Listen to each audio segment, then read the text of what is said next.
Now, I hear that some of you boys out there, you're playing violent video games.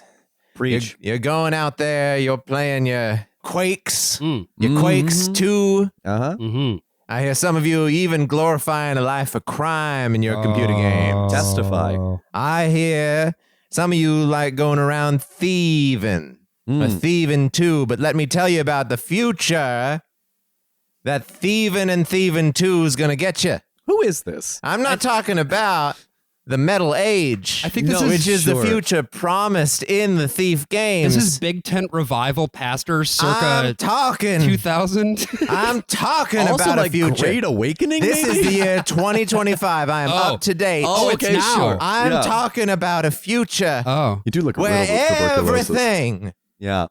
everything, Yeah. Yes. where everything Wow. I don't. is This is getting. too dark. Yes. What are we gonna It's do about too it? dark. What are we gonna do about the darkness? What are we gonna do about the darkness? Yeah. I need to We know, are Pastor. gonna Yeah. bury those computer games. Give me Oh. your CD-ROMs. Oh, Give me your okay. Oh, I like- know like they you're did with carrying E.T.? them. I know you're carrying them in your side saddles, your bags, your saddle bags. But Pastor- saddles. You're Are riding you side sure you're saddle not on from your the way to this 1800s? Revival 10 2025. But Pastor, I just CD-ROMs I of just Thief and Thief purchased 2. my 4X. Hand me those trapezoidal boxes, and we will blame them. I just purchased this 4X CD-ROM drive. I can't do that now. The drive must be destroyed. No. No. Because It you know was where so that drive is taking you? expensive. That drive is taking you to the maw, to the realm of the woodsy mall? lord. That's a false lord, isn't it? That's a false lord. Oh, shit. My lord ain't made of woodsy. So true. But I meant. My lord is made of, What's he made of? it's made of Yeah. Christy. I see. I He's a see. thin, crispy crust of Christy. Okay. And he's the only thing that'll nourish your hunger. Ain't nothing you could thieve from no one, not even Constantine himself. Wow. With his big, beautiful sword. Yes. We yes. all have loved a big, beautiful sword. Amen? Amen. They call We it. all have loved a big, beautiful sword. Oh, Amen? no, amen. Amen? Amen. Amen.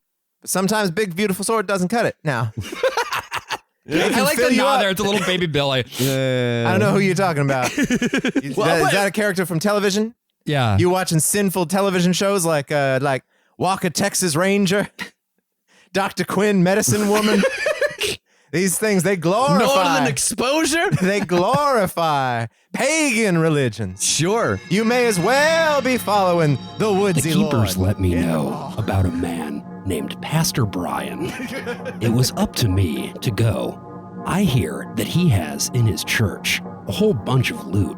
It'll help me make rent for the month. Pastor, are you following my instructions to the T? So many possible worlds, but we got this one. So many possible worlds, but we got this one. Welcome to the worst of all possible worlds. 200 fucking episodes. We made it. I like that the pastor was being haunted by the characters. Like, obviously he knew too much about what's happening in the games, but Yeah. also, like, they're visiting him He in his couldn't dreams. beat the final level, and it's been haunting him ever since. Who can? I can. I did. I am the worst of all possible Joshes. I am the worst of all possible AJs. And I am the worst of all possible Brian's. Josh, I liked that little Angels in America thing you did just then. Oh, yeah, it with wasn't the intentional. multiple singular pronouns. But yeah, no, I. we are chilling in Cedar Rapids. No, we're I mean, I've been thinking about what it is to hit 200 episodes of a podcast. Yeah. Which is, I think, I don't know. I try not to suck myself off too much. But before we kick off this episode and talk about today's subject matter, which is, of course, Thief 2, the Metal Age. Yes. Yeah. I just wanted to thank you, the listener, for sticking with us for actual years. I mean, Yeah. it's we've been doing this Some now. of you. Some of you. Others, not so loyal. Yeah, which is fine. You know, we'll You're jumping on the bandwagon. That's right. You're fake friends, fake No, fans. because that's the thing. They were the Hammers, right? And now, of course, we're moving on into the Mechanists. Right, our new Oh, fans yeah, are the good point. Mechanists of Yeah. our world, which I guess means the OGs are our pagans. I'll take it. I'm also really excited to alienate the rest of you with this one. Like, we had a good run with the 200, and now you're gonna like go away forever. You disliked this game that much. Yeah. This is why we can't do an episode about Elden Ring, because the two of us would alienate you with that. Yeah, that's true. So it is an episode finally about one of my favorite games, one of my favorite franchises. Yeah. I think a real lodestar in the genre of stealth, and more specifically first-person stealth. Again, Thief 2, The Metal Age. I love it. Brian liked it. AJ hated it. And we're here to talk about it. It's weird because you've never mentioned this before. I know. A long time ago, you were talking to me about Thief, like before the podcast started. Yeah. And I went and I downloaded 2 Thief games that were on sale on Steam. And these games, of course, were Thief and Thief 2. No, because I was confused. I, for some reason, thought that Thief the Dark Project was a later game. So I got Thief Deadly Shadows. Oh, the and third Thief game. And I still actually haven't played Thief Deadly Shadows. But it's there. It's in my library. You know how it is. And I fired up Thief 2 because that was the one that Josh was like, this is the pinnacle. This is the big boy. This is the chungus, if you will. It is. Yes. And I was like, this game's really dark. Yes. And so I went to the menu like a good boy and I turned the gamma up and I went back to the game and I was like, this is still really dark. So I turned the gamma up all the way to the top and I was like, I can't see shit. I don't think that slider did anything. Yeah, it didn't do anything because and you were like, you don't have to do anything. I was like, yeah, you have to get mods or whatever. And I don't know how to do that because I'm an imbecile. And Josh was like, you don't have to get mods. And it turns out we were both right.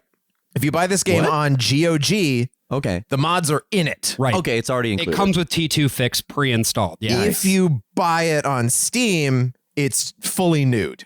Yes. It is unadorned with any kind of moderation or modification even. And when I am nude, you can't see anything. No, invisible. Yeah. Invisible. He's like Claude Rains over here. I bought Thief off of GOG when we were going to do this episode. I was like, I'm going to play the first one too.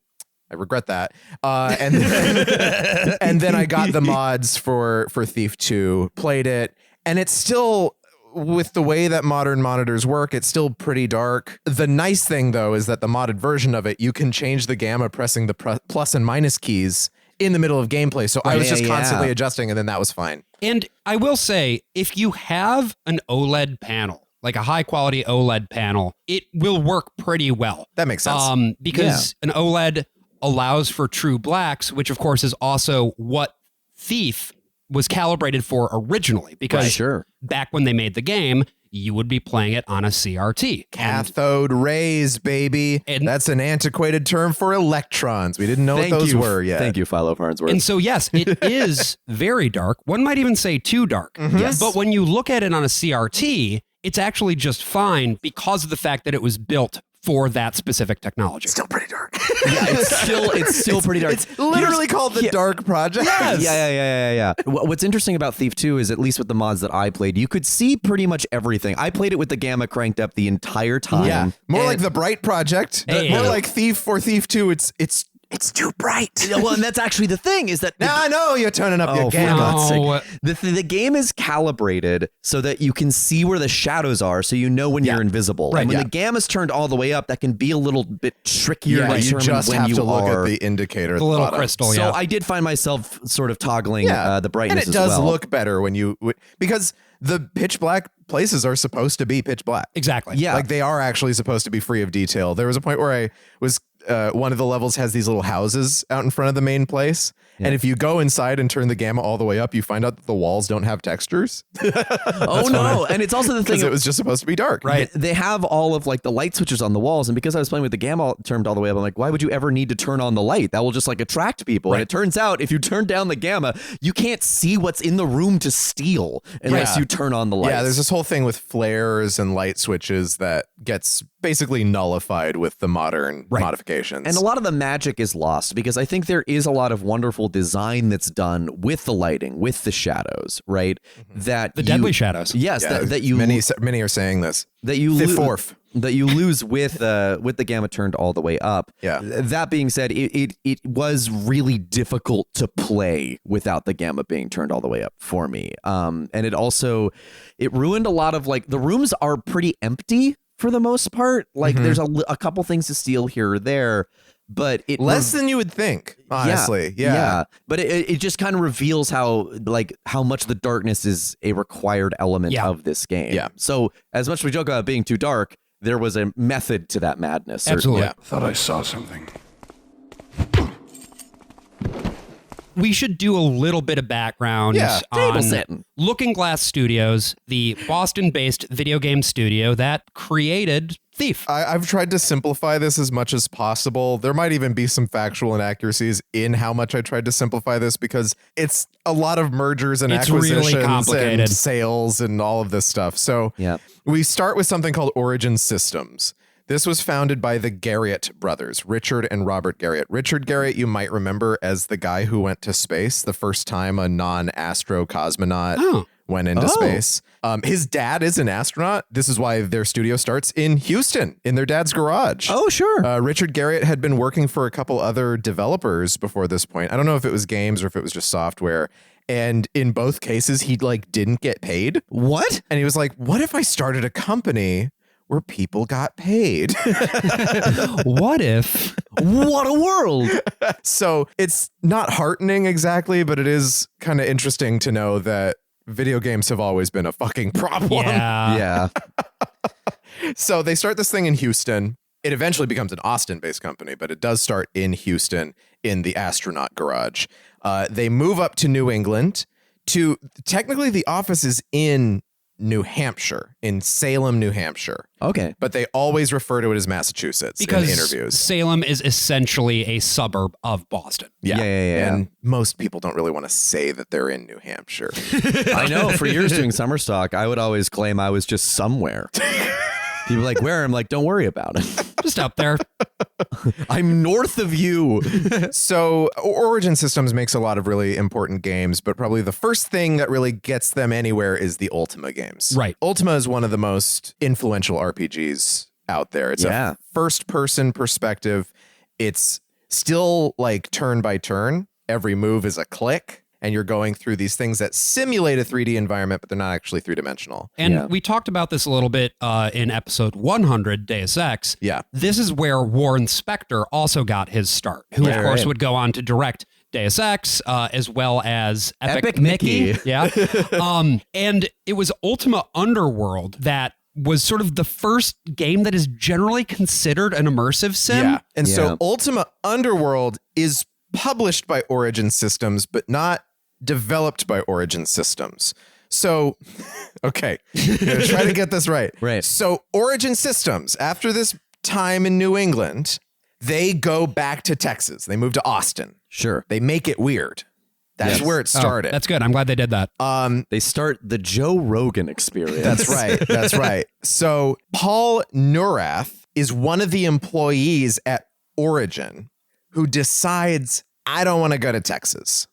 Okay. So he stays and then starts a company that uses the Origin offices that have now been vacated by Origin. Maybe they left some of the infrastructure behind, some of their computers or whatever, Makes but it was sense, like, here's this office. We're going to start a new studio out of this. It sounds like a very no bad blood kind of deal, especially because of what happens. And this happens all the time. I mean, in every industry where it's like, okay, we're going to stick around, but hey, this space is available. A lot of theater companies start this. That's true. Absolutely. That's true. Yeah. So Paul Neurath then teams up with this guy, Ned Lerner, who he went to Wesleyan with. Lerner had a company that was confoundingly called Lerner Research, even though it made video games. Although it was kind of like the little bit more dad games kind of stuff. They made Chuck Yeager's Advanced Flight Trainer. Hell yes. Oh, yeah. I remember seeing the boxes for that at Comp USA.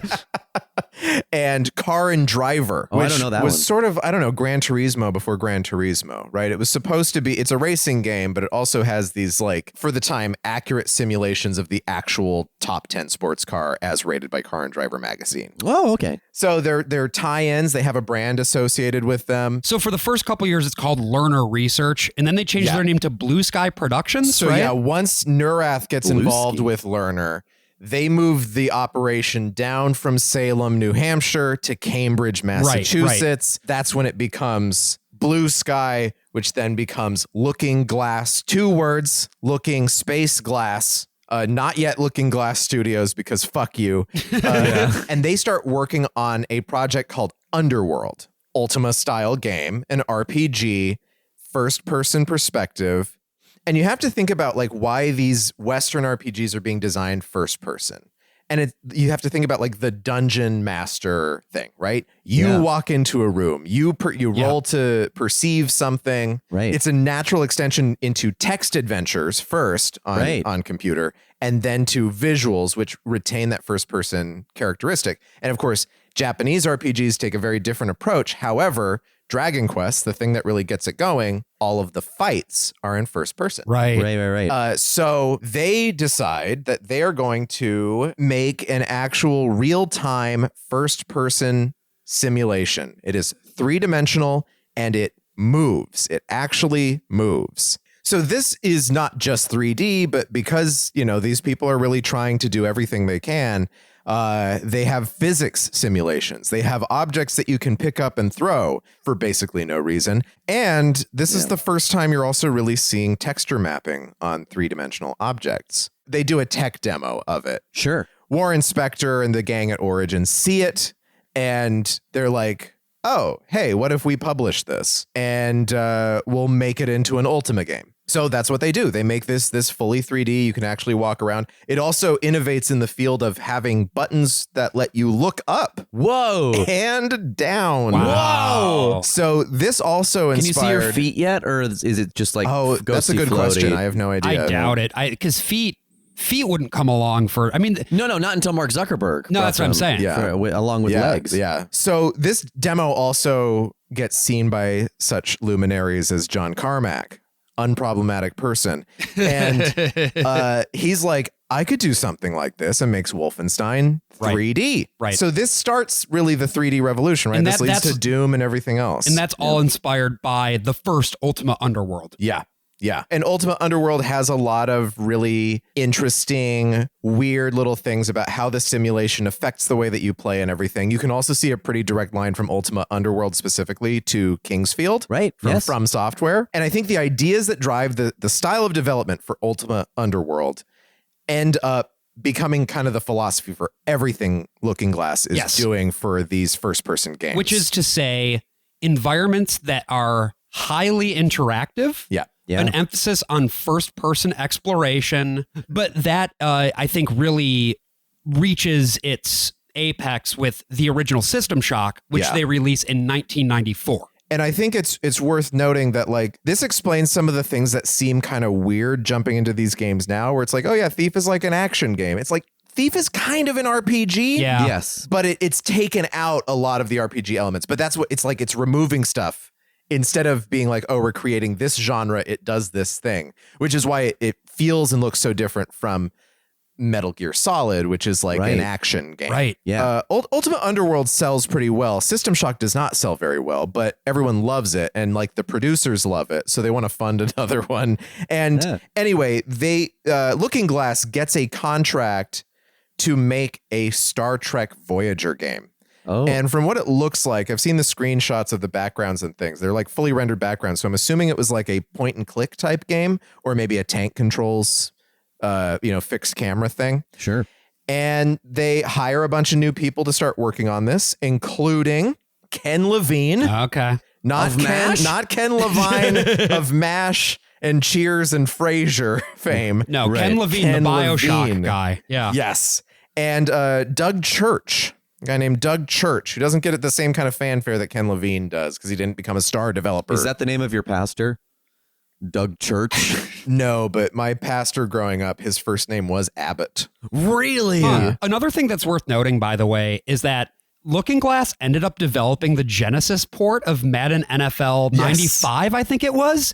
And that ended up having two big effects. Number one, it got Looking Glass a lot of royalties that allowed the studio to stay afloat for a while, even when money wasn't coming in from their own titles. Brazilians kept buying that game for the next 23 years. But then thing number two is that EA realized that they needed to bring all development of all ports in-house. And so that was when EA Sports, as we kind of know it now, became a thing. Wow. Fuck. And it is shocking that game sold so well. System shocking. It was system shocking that the game sold so well, considering that it was the only football game to be played entirely in the dark. There were a lot of interesting mechanics that they brought to it. Yeah, that's They right. did a few ports. They Looking Glass eventually has a Texas studio, which is where they briefly hire War Inspector. Right. And they do like a Command and Conquer port for the Nintendo 64. Yeah. Which is also where Spectre also works very briefly on the Thief idea. But the Thief idea starts with Ken Levine and Doug Church because Voyager falls through. That game doesn't get made. Levine just starts pitching ideas. A bunch of different ideas, He's stuff an that's like ideas man. RPG. Yeah, he really just becomes the ideas man for, I don't know, months at least. He's got so many lighthouses, Brian. And there's a different story in every lighthouse. One of them shows up in Thief 2. Yeah. Oh my God. So He's looking around. Booker, I see you've made it. the idea that really sticks is something called Dark Camelot, which has a lot of really fun ideas that I'm kind of sad that they don't all make it to fruition. Another one that they worked on for a while was like a Cold War zombie game called Better Undead Than Red. Which I funny. feel could actually do okay as an indie game in like 2010. Yeah.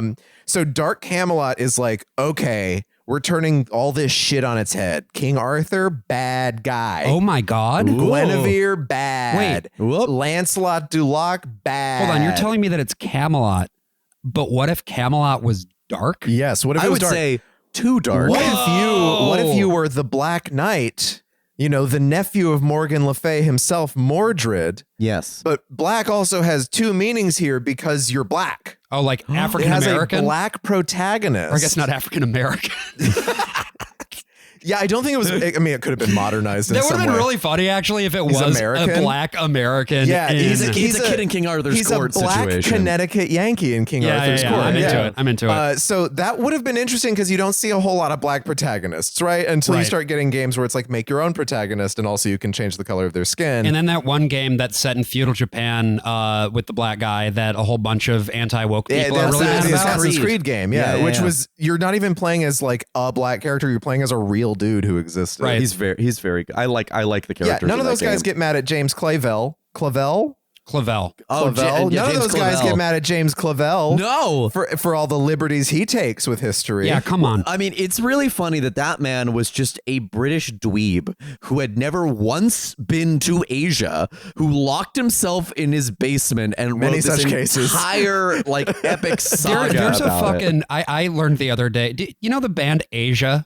Yes. It's a bunch of guys from London, a bunch of white guys from London. Yep. It's like the most English thing imaginable to make a band called Asia. So yeah, this is kind of in the ideas guy phase. It does eventually go from Dark Camelot to the Dark Project, and there are these modernized elements in it. Right. And it's like not exactly steam. The second game is kind of more fairly described as steampunk, but the first game, You're moving into the Metal Age. yeah, the first game has this modern stuff that kind of defies that usual classification, Yeah, which is a lot of fun. It is kind of the world of Thief is this weird mashup of, I guess, medieval trappings, Yeah. you could say. You know, Sure. the cobblestone streets, the castles, the Bow and arrows being a main Yeah. weapon. Exactly. Yeah. But there's like electricity in the form of kind of magic. They Yeah. have their own variation on Aristotelian elements, where instead of like earth, fire, water, and wind, it's like water, fire, moss, and Vine. what tutti frutti. Oh, Rudy. So they're working on this idea for a while. War Inspector jumps in, and then because Looking Glass was never a studio that did incredibly well, except for that Madden game, I guess, they needed more money. They end up getting acquired by Intermetrics, which I think is another thing that went by a bunch of different names before eventually going defunct. It was a computer company that started in the 60s. And then also around this same time, War Inspector gets the offer of a lifetime from John Romero over at Ion Storm. Yeah. And leaves to make his dream game, and which he's ends up leaving- being Deus Ex. Yeah, he's leaving in part because he's redundant now. Right. So like half of the employees of Looking Glass are gone. And because, and you can hear this in interviews with him, he actually didn't love the direction that Thief was going. Yeah. He found it to be mechanically frustrating. Yes. He wanted a game that would allow him to and anyone to play the game however they want it. Yes. And again, if you look at the way that Deus Ex works as a game, you can very clearly see that although stealth mechanics are a big piece of what the game is, you don't have to be stealthy if you don't want to. No. I agree with Warren Spector. So also becoming redundant at this time is Ken Levine. So Levine, Jonathan Che, and Rob Fermier start a new studio. And, well, Looking Glass's offices have gotten kind of vacant. Right. So they're renting out space. So Irrational Games, this new studio, starts up in the offices of Looking Glass Studio, the same way that Looking Glass started in the offices of fucking Origin. In System Shock 2 ends up being, formally at least, a co-production between Looking Glass and Irrational. Sure. And just like all the other games, they've got that 0451 code in there because that was famously the combination to the offices to get in was 0451. And that started with System Shock 1? Yes. Yeah, okay. And of course, that's referenced in Gone Home. That's the first code you And find. Deus Ex. Yeah. And that's the thing, though, right? Is that maybe they shouldn't have given that away. Because then anyone can get into those offices I think now. they changed it later. You make a game called Thief, and you don't think those kids are going out there and becoming thieves? Now I see the kind of games you're playing. I see the way that they affect your behavior. 0451. It's the number of the devil. So simultaneously with Thief, which is now under new direction, you have System Shock 2 getting made, and you have Deus Ex in the fetal. It's in the uterus. Early gestation, yes. Gestating. That's the word I wanted. You have zygote Deus Ex. Right. Mm-hmm. So Thief sells pretty well. By the year 2000, it sells 500,000 copies, apparently. Enough to warrant making a sequel very quickly using the same tools that you already have. And that's a big piece of Thief as well, is that they built an entire new game engine for it called the Dark Engine. Of course. For Thief 2, it was the 2 Dark Engine. So much of any game, and the reason that, studios make sequels, is that most of the big investment goes into figuring out what the systems are, right? Which can even include the development of a new engine. And so with all the tech in place, of course they were going to make a new game. Yeah. And the other thing too about Thief is that it's a strange game, and it's very clear that it went through a number of different iterations. Yeah. Sure. Because it did end up being this stealth-centric game that's about, stealing shit. But there's also a little bit of like a Tomb Raider kind of thing going on there. There's a dungeon crawler. Some of the levels are just like when you go to the Bone Horde. Right. There's no people in that level. Yeah, there's just monsters. So there's no hiding.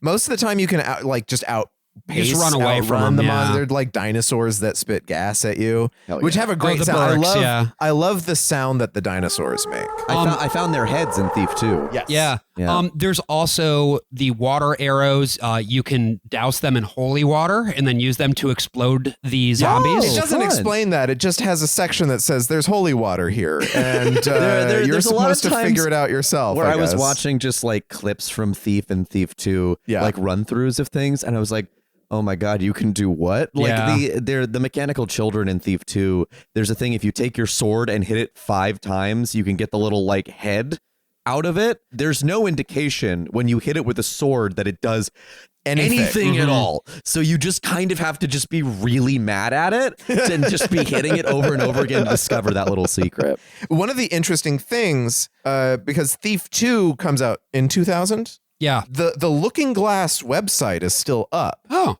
Even though hell the yeah. company is, I don't know if it's rehosted or whatever, Sure. but the Looking Glass forums are up. So if you're looking for help in specific parts of the game. The TTLG forums, you mean, right? Through the Looking Glass? Is this, so explain this to me then. TTLG is a fan forum for Looking Glass So games. the Looking Glass fan website is what's still up. Yes. And the forums are there, and you can see people being like, hey, are there any cheat codes besides, can I do like a terminal control or whatever, besides just the level skip? And then some guy being like, well, maybe if you just fucking learn how to play the game right. Yeah. This isn't fucking Doom or any of your other bullshit run and gun boomer shooters is a out thinking there. man's real, game. That's So right. you see the same fucking forum arguments from men who are now in their 50s. Yeah. It's good shit. Still making the same arguments about Get Good. I right? fucking love the internet It's so much. I'm so happy that those forums are still up Yeah. there, even though they're largely unhelpful. Yeah, I mean, the walkthroughs on the Through the Looking Glass thing are just like, I don't know, here? Maybe, but it's randomized, so good luck. Yeah, And just think about all the work those people had to go through to get those screenshots. They had to press print screen. Honestly, the best guide you can use, there's a GameFAQs one that is still up and running. Yeah. That was updated in 2024. Like, this game still has a very dedicated fan base. And the thing about going through that particular walkthrough is that GameFAQs walkthroughs have a lot of commentary. It's not like IGN where it's like, here's how you do this, and it's pretty objective. These ones are obviously very subjective, and so it's a lot of, I don't really like this level, but here's how I do it. I would personally strongly recommend the walkthroughs on Thief the Circle. Okay. If Wow, that website's kind of dark. Yeah, It's a little hard to see. There's a number of different walkthroughs on old Thief fan sites that were built in like the early 2000s that are still online. Yeah, So, it's really cool. And I mean, what's also interesting is the variety of opinions. You have people who are super mad that Thief 2 took out the dungeon crawler sections. Right. You have people who, want more magic and fantasy. You have people who love certain levels and people who hate certain levels. Yeah. Like there really is just a wide variety of people who have very different opinions on Thief. Just about everyone has some part of these two games that they absolutely hate, which is good because same. Yes. These games were released in these big trapezoidal boxes. Very which cool. Tomb Grabs a Raider. lot of attention on the shelf, certainly at the store. Tomb Raider did the exact same thing. Did Yeah. they? Yeah. Because it so was was IDOS. IDOS was this was their IDOS house was the style? trapezoid boxes, yeah. Okay. Oh, IDOS was the yeah. producer here. Of course, they have also gone under, just like Looking Glass, just like Irrational Games. I mean, technically, IDOS Montreal does still exist as a Okay. studio, But it's like it's basically a new studio Yeah. built in the shell of the old. Yeah. It's They're a actually complicated renting out situation. office space for half of the Xbox team Yeah, now, I yeah. guess. Ugh. Christ.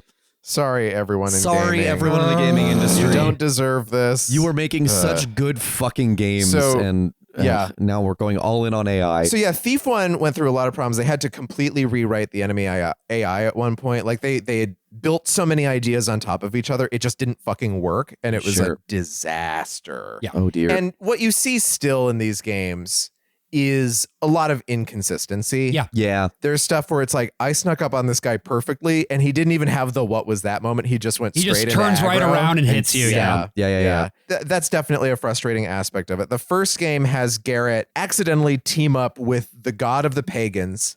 The whole story is set in this big city called the City. Yes. The City. Right? Yeah, This is and- kind of I feel like this is probably inspiring Pathologic a little bit with the town. Oh, sure. Yeah. And outside the city is, of course, nature still. And nature is full of pagans who worship various gods, but specifically the Woodsy Lord. Right. Everyone talks in kind of different ways depending on where they're from. And Garrett is this thief. Yeah. Hence, this should not be a surprise to anybody. He's a Whoa. thief. He is the thief of thief.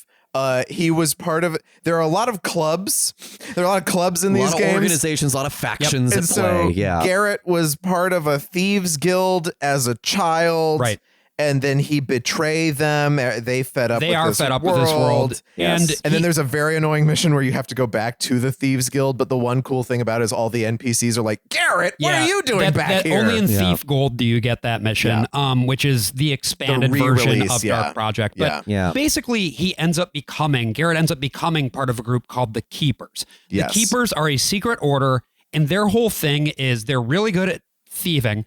And they keep the keepers are also thieves. I mean, they're not like thieves in the way that the Thieves Guild are thieves, but they're like maybe they're not thieves. I can't remember. I want to be very clear. I admire a lot about this game's sort of storytelling that you get from just like picking up pieces of paper around the world. I had no idea what was going on. the for stuff, the majority of the this. stuff with the Keepers is pretty not clear. Yeah, because there's a guy Thief- named Artemis who I don't think is ever named. He's the head keeper. Yes. yes. So we see him talk, but no one's ever like, hey, it's Artemis. Yeah, in Thief the Dark Project, the story, the cutscenes all feel like you're just looking at like the liner notes, like the liner art in a CD, Which is from the 90s. Well, which Sure. is probably because Terry and Eric Brocious, who worked on the game, along with their friend Greg LaPiccolo, They were all in a band together. This happened a lot with like Diablo. You fire that game up and it's like, yeah, this is just like, don't think about it too much. Yeah. There is a story here. It's not that important. With Thief, they're building an entire world like you would for like an advanced D&D book, right? Yes.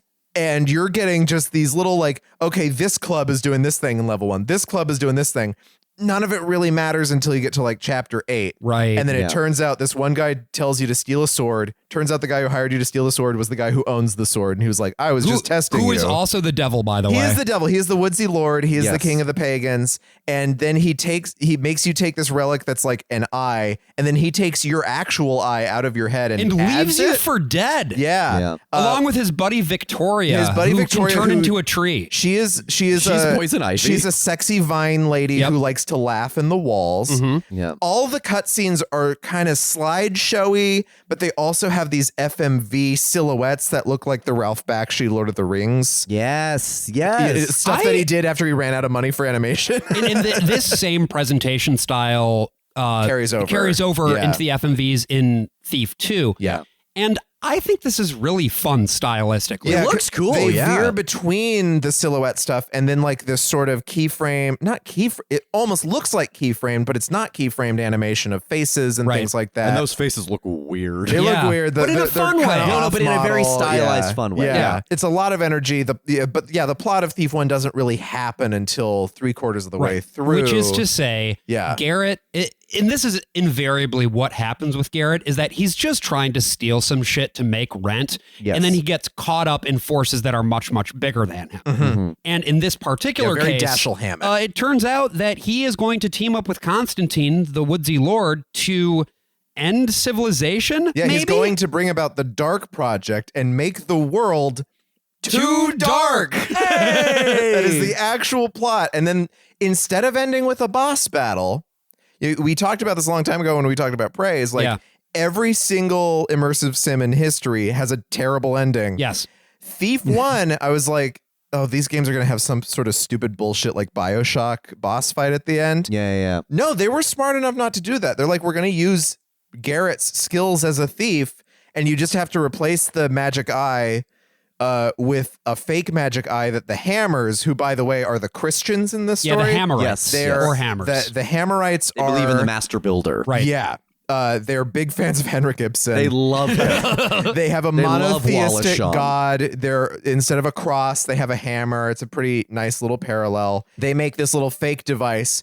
You have to thieve your way into the magic circle, place the fake device where the real device was, sneak back out without the woodsy lord seeing you, which actually isn't too hard. And then when he does the ritual, instead of opening the portal to hell forever, he just drops dead. Womp. And at the end of this, you get a final conversation with Artemis, the head of the Keepers, who's Yeah. like, there's going to be a metal age. Whoa!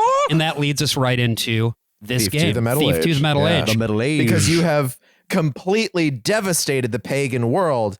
And so the industrial religion of the Hammers, who believe that forging things and molding things is like part of their practice. In it to honor the builder, who's the guy who created the world in their view. Yeah. Yeah. And it is a really cool escalation that now, like, we've had this world, you fought one side of it, but by defeating that side of it, you've actually activated a second worse thing. Right. Yeah, you've thrown things out of balance. Because now into this world comes the Mechanists. And the Mechanists are essentially a reformation of the Hammerites. Yeah. Yes. Whereas the Hammerites were all about like, we got to bang shit with our hammers and we got to sculpt things. Yeah. The Mechanists are all about, we can harness this power, this energy, this like magical energy that is also electricity in this world. Yeah. And we can use it to build these mechanical creations that are going to make life better for us. This is automation. I've been hearing a lot about them lately.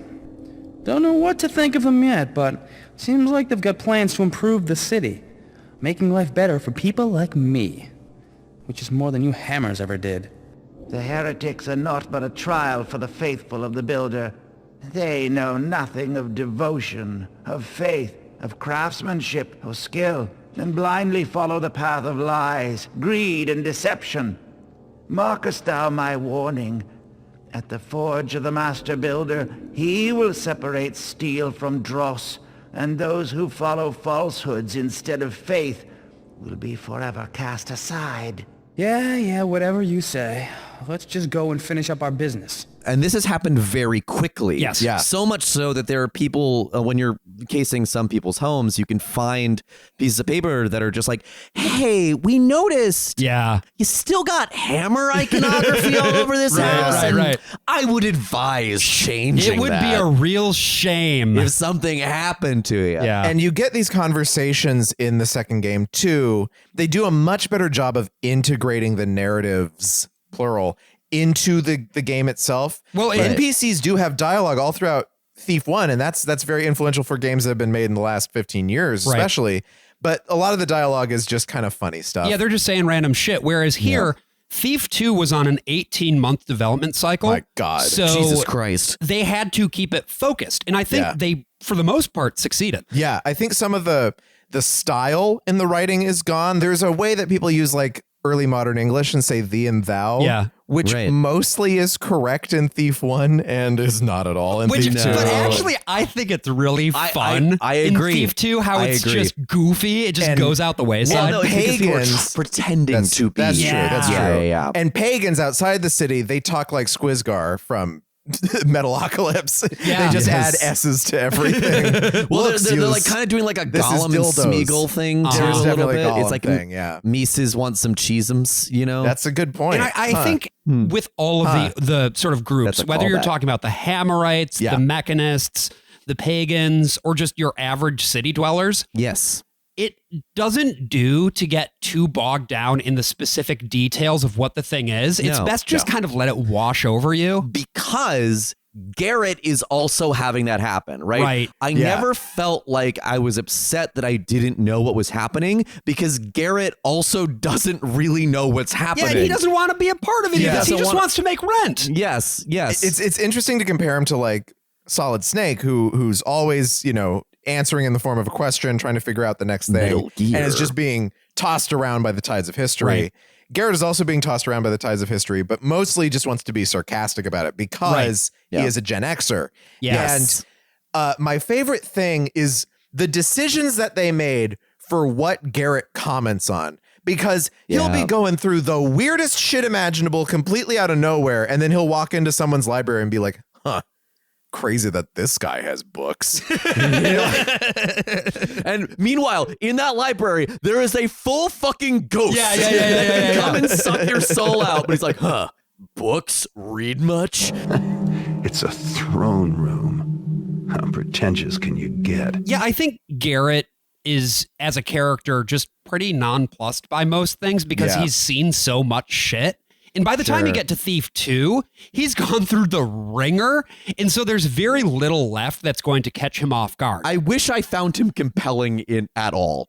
I find him so annoying. I find this entire game so annoying. Oh, you hadn't mentioned that before. No, I hadn't. I don't admire Garrett as a character either. I think he's he could, very one note. The thing is, the sense I get from all of this is there's just such a raw heterosexuality in this game. Like, it's so much about, like, Garrett's whole character arc eventually just kind of revolves around this woman that he doesn't even really like dying. Right. And it just there's a feels Victoria. Victoria.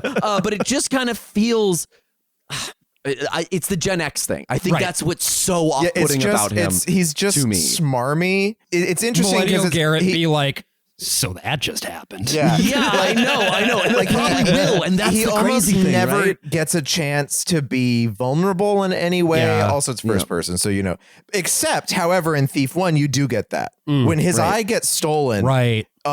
he is extremely not badass in that moment. Right. He is just fucking cowering in fear while also being kind of tentacle hentied by the vine lady. And I think had I played Thief 1, I would feel that more. And so Yeah. it's just like he being this badass is more like we're going on this whole like redemptive streak here to like regain my because a lot of this badassery. is like he made a mistake and then he solved it, but possibly made a bigger mistake. Yeah. And now he has to sort of Red Dead redeem himself. Thief 2 drops you into its first level, which is called Running Interference. I've always equated feelings with getting caught. They both get in the way of my money. Unfortunately, not everyone is as committed to their work as I am. An old associate of mine, Basso the boxman, wants to marry Lady Rumford's chambermaid, Genevieve, and live happily ever after. Guess prison life spoiled his taste for thievery. Too bad for Basso that Lady Rumford has other plans. Marriage would void Genevieve's indentured service contract, so Rumford is keeping her confined in the estate with the rest of her worldly possessions. Basso has asked for my assistance on getting her out, since infiltration is my specialty. I make it a policy never to take a job so sentimental, but the Rumford Manor could be a lucrative opportunity for a man like me.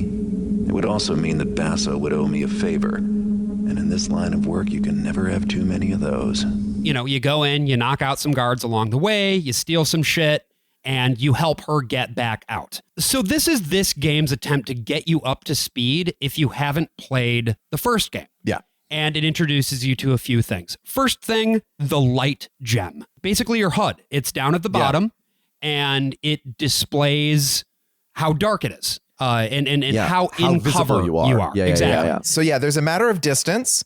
There is the matter of the light that you're in. There is the matter of how you're moving. And then there's also sound if you're moving. Right. There are like 6 speeds that you can move at. There is fast walk, regular walk, crouch fast walk, crouch regular walk. Okay, maybe that's 4 speeds. But there's a lot of speeds. Yes. It is it's one of those things where the introduction of like an analog joystick would have been so helpful for this game. Yeah. But you've played Thief 2014. Yes. Right? And do they incorporate that? Because I know that's dual stick. Yeah. Okay. So you can bind your keys so that you're automatically moving fast. What I ended up doing, I got so sick of holding down the shift key to move slowly. I just had slow movement on the arrow keys. Oh, okay. So I would just move my hand over because it's 2000, but it's still a 90s computer game. Right. And you need to use every key on the keyboard Every single or one, people or it's will not a demand game. for a refund. Yeah. They're like, I bought a very expensive mechanical keyboard. I need to use every fucking button on this. If that hyphen button doesn't fucking bring up my items, I swear to fucking Christ. Well, it doesn't do that. It makes the game more dark. Yeah, and one of my favorite things that this game does is Garrett is given an upgrade at the end of Thief 1 because his eye got taken Right, he out. gets So a the mechanical eye. Hammerites gave him a new mechanical eye. What is that eye going to do? There are so many possibilities. See through walls. It zooms in. Yep. Just a little bit though. There's Just a no little. reason to use it ever. It would be cool if it saw through walls. That would actually really solve Yeah, a it lot had of like my problems with playing this If game. it had the honestly. Splinter Cell night vision, if it did any number of things, instead it zoomed. They were like, I don't know, man. Another problem is they really do kind of expect that you played Thief 1. Yes. Because these first 2 levels, they could have included the separate tutorial. They could have just included it again. Right. And they don't for some reason. I don't- Because that tutorial is really, It's really important helpful. in the same way that the tutorial in Deus Deus Ex is Yeah. important. But so the light gem, again, this is the most important thing. You know, it's built in something called the dark engine. How dark it is matters. And so in order to obtain cover, and this is something about Thief that's a little different from really any other game, it's about making your environment darker whenever possible. And one of the main things that assists you in this is your water arrows. Along with your standard issue broadhead arrows, you have water arrows, which have Very important. tips that are made out of water. Yeah. And what Very you can cool. do is you can fire a water arrow at any flaming light source, a torch, a candle, whatever. Yeah. And it will extinguish it. And it will make the surrounding area darker, which allows you to move under better cover. Yeah. So this is really about the really bare bone stuff. Hide behind something, hide within the darkness. There are no adornments. There are no upgrades. Right. No, you have what you have. Yep.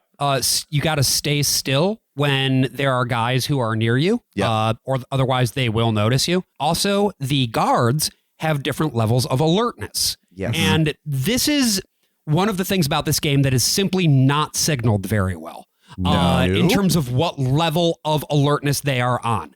You can hear it sometimes because they will say things like, I'll find you. Yeah. Obviously, when they're on that level, they are somewhat alert. Yeah. But unlike a game like, say, Metal Gear Solid, they don't de-escalate in the same way. Nope. Once a No. guard is alert, they stay alert. At a certain point, I thought I was good, right?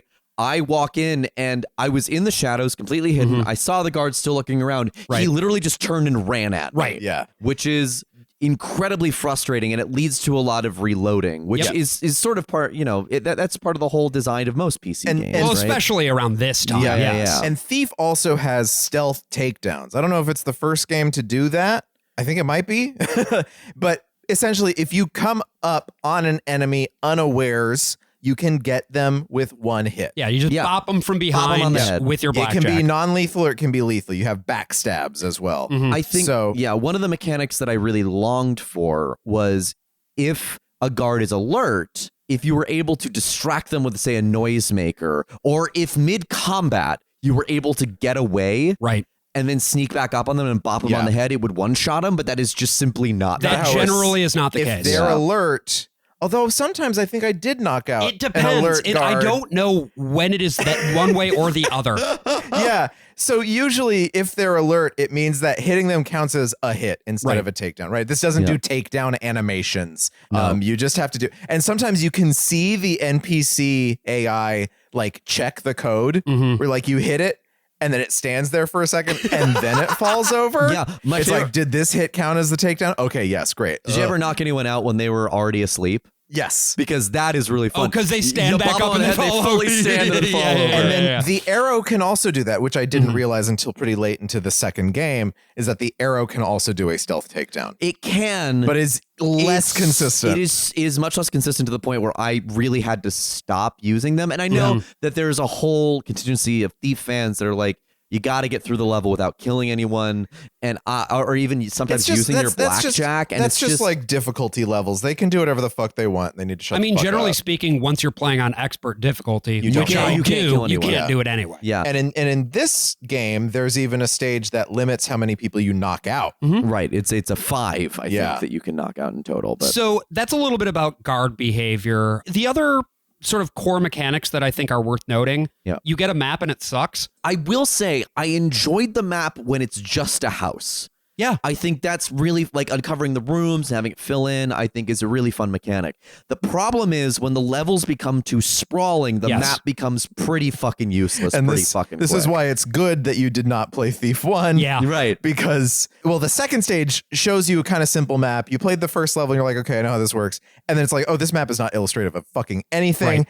And then the third stage has you go down into this cavern that never ends. And eventually you get to the filled in part of the map that he's just written, where am I? I love that. Which I don't know. Like as a thing, it's horrible if you need a map. Yeah. Right. But having not It's- played it and hearing it, it's pretty It's funny. a good thing to do in your last couple levels to be like, no, this is really fucking big. It's not great to do when you're going to do it like 3 or 4 It's times pretty- in the same game. It's also Yeah. pretty hostile to a player who is just starting to get used to the systems that you've built. Yes, and I would argue that the first 2 levels of Thief 2, if you have not played Thief 1, are incredibly hostile. Well, to so the let's player. talk about that, right? Because running interference, we talked about, that's the one where you have to break out your friend's girlfriend. Yeah. Then you move on to shipping and receiving, Yes. which is basically Garrett needs to make rent. He goes to the warehouse district to try to boost a bunch of stuff from the nearby warehouses. This might be And my favorite level. I like it a Mostly lot. because I spent it not having to deal with enemies once I knocked them out early on. Yeah. I was just like unlocking doors and finding but things. so why do you hate it, AJ? It's too big. My biggest concern is that the first level is very small and contained, right? Yeah. It's just a manor, and I'm It's like getting 2 used to floors. it's 2 Yeah. floors. You're getting used to the mechanics. You can knock out guards pretty easily and sneak up on them. Right. A thing that really broke my brain was that they have all these items you can pick up, like crates and like hammers and pickaxes at a certain point. And when I was like, okay, that's what I'll use to distract the guard. I'll throw Yeah, the like crate. Hitman, The yeah. guard will turn and look. I can sneak up behind him, whack. No. They do not respond. Doesn't work that way at all. Which is just a limitation of the Dark Engine. Yeah, I think so. The objects are just there to be objects. and so I didn't fully understand most of the mechanics when I was Yeah. playing through it. And so that was all fine. And then we get to the second level, which is really big. But my bigger problem with it is that it requires you to remember a lot of numbers, like of what you've put into the like combination to unlock each door. There's a whole wall at one point where it just gives you all the combinations you need in order to like unlock certain rooms and steal shit. And I got so fed up with it because I couldn't find where the room was. And then Josh was like, have you checked the map? And I said, what? Map? You didn't know to press the M key? No! Okay, that's kind of on you. That's a pretty standard thing. M keys being maps in games. Sure. I would have loved a fucking tutorial, Brian, but I didn't have one. Okay, did but I? like, The first time I played, I didn't know there was a map either. What? you didn't press the M key? I also didn't press the M You key. didn't know to press the M. Am I the only one who presses the M key? You're the god of maps. I mean, this is the problem with games of this era is that if you don't I have... always need a map. I'm always looking for the map first thing. Yeah, the I mean, map that's is the thing. Absolutely. Had I known. Had I only known. But the actual, generally speaking with games of this era, unless it's tutorialized, the only way that you're going to find out if you can do a given thing is by checking the key bindings in the menu, which I do, but that's not the easiest way. Right. Or the manual. Which of course you don't have. Yes, because it's exactly. digital. I think that's the missing key here, right? Is that playing this game now, Yeah. Do you know what's not a missing key? the M key? It's right there. It's right there. It stands for map. That's my favorite thing is all the key bindings that are like, it's the first letter of the thing. It's like, yeah but I need a third hand to reach it. You can also press the O key. Did you know that? For the map? For the objectives. Oh, no way! Get the fuck out of here. So, look, I feel like now that I've almost beaten the game, I will never beat that last level. It's too big. Did you check the map? I did check the map, and it had a tower that just repeated itself 3 times. I feel like if I went back and played it, I would understand how to do it, and it would be a much more fun level. But as my second level playing any Thief game, I was overwhelmed by it because it also introduces the idea of different floor plans, too. Mm-hmm. So I was walking around those metal grates and wondering why everybody knew where the fuck I was. Right. And it was because I was clomping up there, right? And that had not fully registered yet. Pirate Ship is fun. I like the pirate ship. I think, too, that it is one of those things where they are, of course, assuming that you've played the first game. They really are. It feels in many ways like it's an expansion of the first game. And it's interesting, too, because, like, I think that in Deus Ex, the Liberty Island level, the first time I played that, I was like, what the fuck? Like, there are so many things going on. I don't understand a single one of these things. Yeah. Then I played the whole game, and then I went back to Liberty Island. I was like, this is fucking awesome. The problem is, and this is just an issue with games of this era in general, there's sort of a chicken and egg thing where like until you have a certain degree of confidence in the systems and a certain degree of fluency with them, it's hard to have any fun with the game. Yeah. I think that's the case particularly with shipping and receiving, because you're right, it's a huge fucking level. It's a huge level, but like on hard difficulty even, you only need to navigate like half of it. They do kind of a weird thing where you only use the whole level if you're playing on the highest difficulty level. When you have to steal the spices and shit and go to the boat. But and get that certain amount of loot, which you kind of have to explore the whole map in order to get. You can just explore the one warehouse, though. Really? But because these levels are designed in such a way that they sort of reflect what a real, quote-unquote, mapping would look like, as opposed to something that is more linear and gamey, it's hard to know if you're just getting started what matters and what doesn't. Yeah. There are rooms that I would unlock and there'd be a single thing in it, and I'd pick it up and it would give me like 100 coins or whatever. Yeah, the way that they kind of, when you're having to grab loot and make a certain amount of money each level, it's better than Thief 1, where things are just like in corners in the dark. But it is just like, why is this treasure here? You know, you just have to go around and click on everything. There are times where the times when Thief is at its best is when there's like a big stash that's in a place that's pretty heavily protected or otherwise out of the way,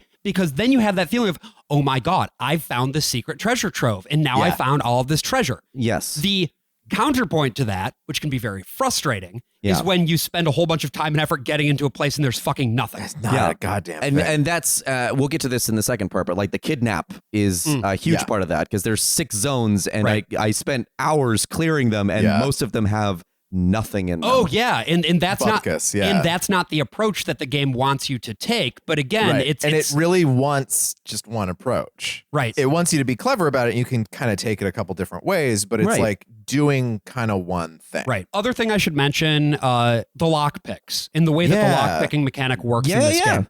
I love it. It's pretty good. I like it. The sound is so satisfying. It's so satisfying because Yeah. basically, you know, if you've played other games with lockpick mini games, you know, they're usually the way that it works is that you'll see like a little thing and then you have to put the little thing in the thing or you have to rotate it in a certain way. Yeah, like Including, by usually the you're way, rotating a stick or Right. something. Like Splinter Cell has it where you kind of rotate, feel the vibration, it goes to the next pin. Even- You have to keep them up. Even in Deadly Shadows, the third game, there's like a little lockpick mini game where you have to orient the pick in the lock. Okay. In Thief and Thief 2, all you have to do is hold down the right click button, but you have 2 lockpicks. So you have to keep switching back and forth.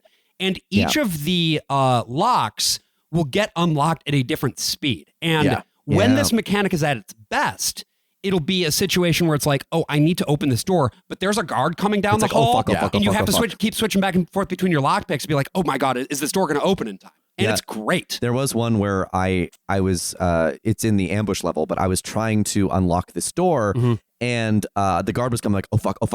And I kept failing and I kept trying and getting in. And finally I open the door, I go inside and it's a kitchen and there's nothing in it.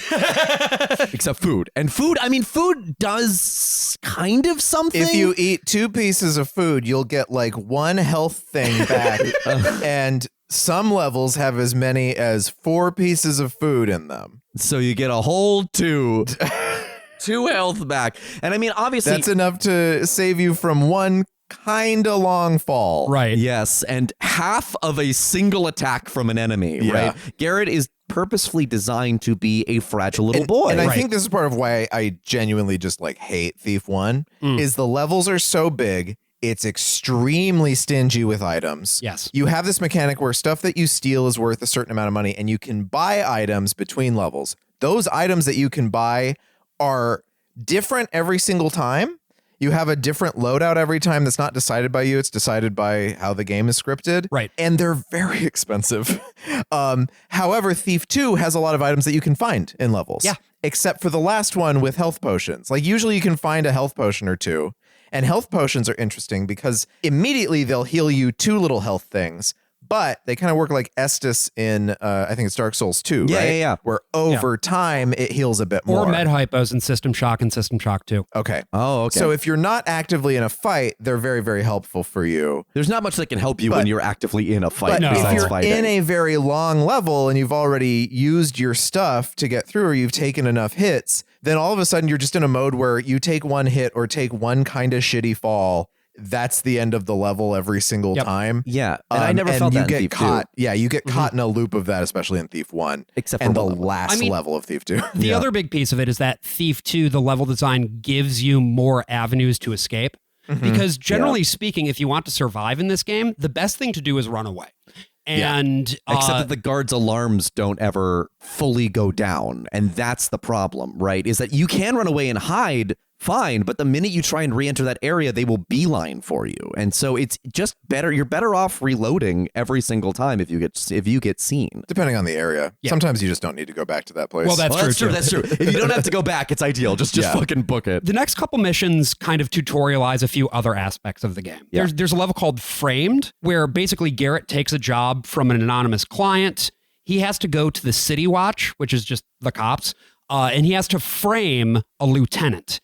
And so in this mission, you have to go pick up some evidence from the evidence vault, and then you have to go put that evidence back in the lieutenant's office while leaving something incriminating behind. Yes, and this is where the game really came alive for me. it makes sense. I really liked this level. It's a great level. Yeah, it's actually a great tutorial. I think it's better than the first 2 levels in the game. I think this should have been the first thing you do. There's great storytelling in it too. There's you have all of these. There's politics going on with the City Watch, and the City Watch has become a lot more powerful than they were in the first game. Yes.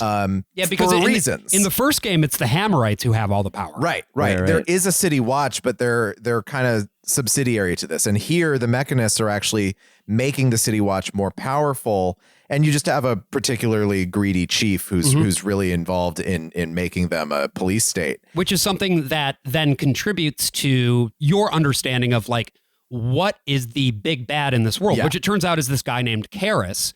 And Karras is the head of the Mechanists. And he has the entire City Watch under his thumb because his order, the Mechanists, are providing the City Watch with a whole bunch of free shit. Yeah, they've totally mechanized this police station. I think this police station also has the jail cells underneath that has a ghost of a Hammerite patrolling it. I didn't and find it can't hurt you or anything. Oh. It just sort of wanders through. And there's also a little Hammerite graveyard where you kind of hear these voices. Oh, fun. And there's a guy in solitary who killed a bunch of people, and he heard those same voices that you, Garrett, hear. Yeah. when ghosts that's are pretty. around. That's pretty cool. Yeah. I mean, there's a there's a little piece of paper you can find crumpled up in the trash can that says "kick me" on it. Yeah. That somebody had thrown on There are a somebody. ton of scrolls and papers in this game. You have to select them in your inventory, click them, and then you read them, and they tell you some stuff. People can't grow plants anymore in the city because of all the coal dust and soot and everything. I hope that dirty smuggler brought us some spice. There's none to be found anywhere within this cursed city anymore. I know what you mean.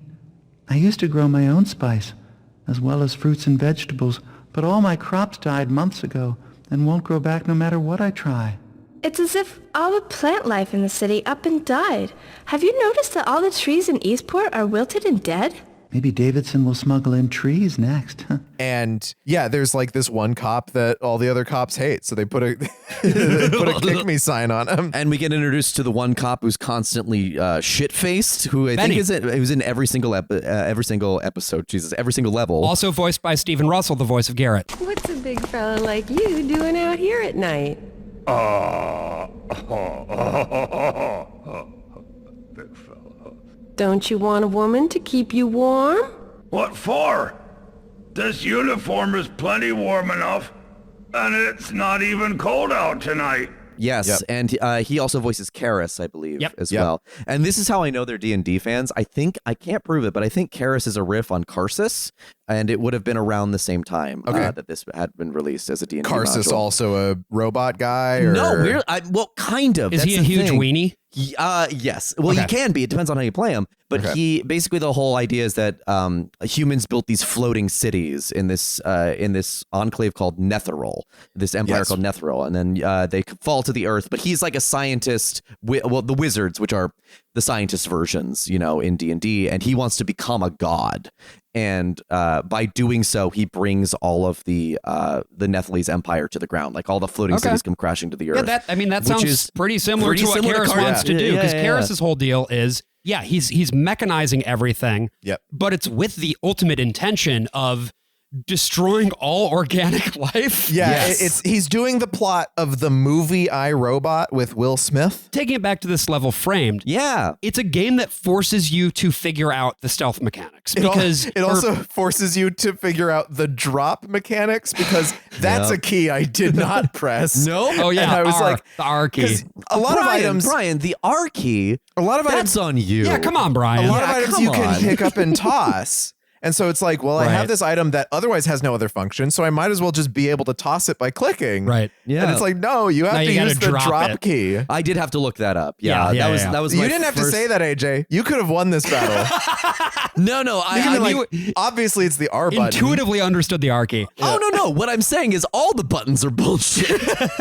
You misunderstand me. The way that it does this is that if you're on easy mode, or normal mode, I should say. Yes. You can only knock out or kill 5 guards. Yes. If you're on hard, you can't knock out or kill more than 2. Yeah. And on expert, you actually can't knock out anybody, which is generally the way. Well, generally speaking, on expert, you can't kill anybody.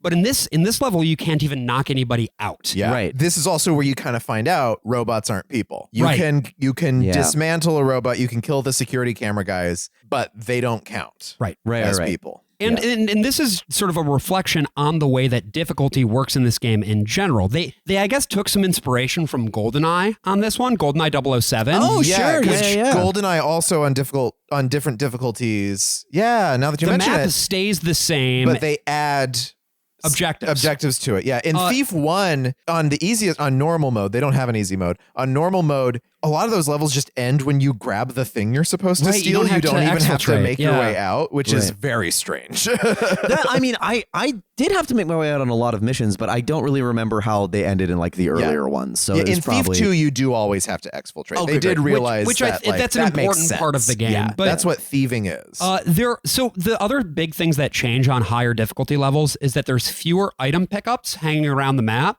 Okay. There's generally speaking more guards. Sure. And then, of course, extra objectives. But the thing is, the core gameplay remains the same. It's Yes. not as if you get buffs or... No. I mean, No. you do have I more think- health on lower difficulty levels, but... Yeah, I think they do have some changes with some of the NPCs where it's like more guards or better guards in some cases, but like your regular guard is going to hit for the same amount of damage from what I could tell. Yeah, I mean, it's trying to funnel you into playing the game as the creators intended, right? it's a stealth to game. be the stealthiest boy. Yeah. I just find that the inconsistencies in the AI make that deeply frustrating and unfun, right? I need a way to just kill these guards and not be chastised for it. But In that's the the same thing way. is playing on normal mode after these first few levels, Yeah. you do get to kill with Yes. impunity. And, so, and that was yeah. and that's when I started having a lot and more like fun. there is so much friction in combat, right? Yeah. Your sword swing is weird. It's like ollieing in Tony Hawk. You have to release the click to swing it. You can hold it for extra long to put your sword above your head and hit harder. Yeah.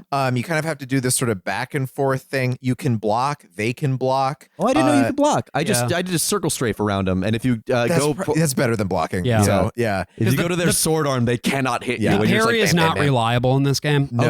Okay. So yeah, unlike an easy game like Dark Souls or Yes. Sekiro, Yes. the parry is very unreliable. But in I Dark can Souls. yeah. to talk about the combat Sekiro. mechanics for a second. Yeah. They're not good. And Yeah. Intentionally so, because Some of this is intentional. So limiting the kills, I feel, isn't all that necessary because combat is something you don't necessarily want to get into anyway. But I do think it's interesting, AJ, that you said that on Framed, the mission where you're not allowed to kill more than 5 guys, that you still found yourself having a lot of fun. Was that just on the strength of the level design on this It one? was because the first 2 were so miserable that I finally felt like I was understanding what they wanted from me. And also the guard patrols were such that it wasn't as frustrating. Yeah. It's a pretty light patrol in this level. Yes. Yeah, they show a lot of, because a lot of this stuff is 90s hard, right? It's just like throw as much difficulty into this as possible. Yes. And this level and this whole game, compared to the first one, shows such incredible restraint. Yes. It doesn't look like it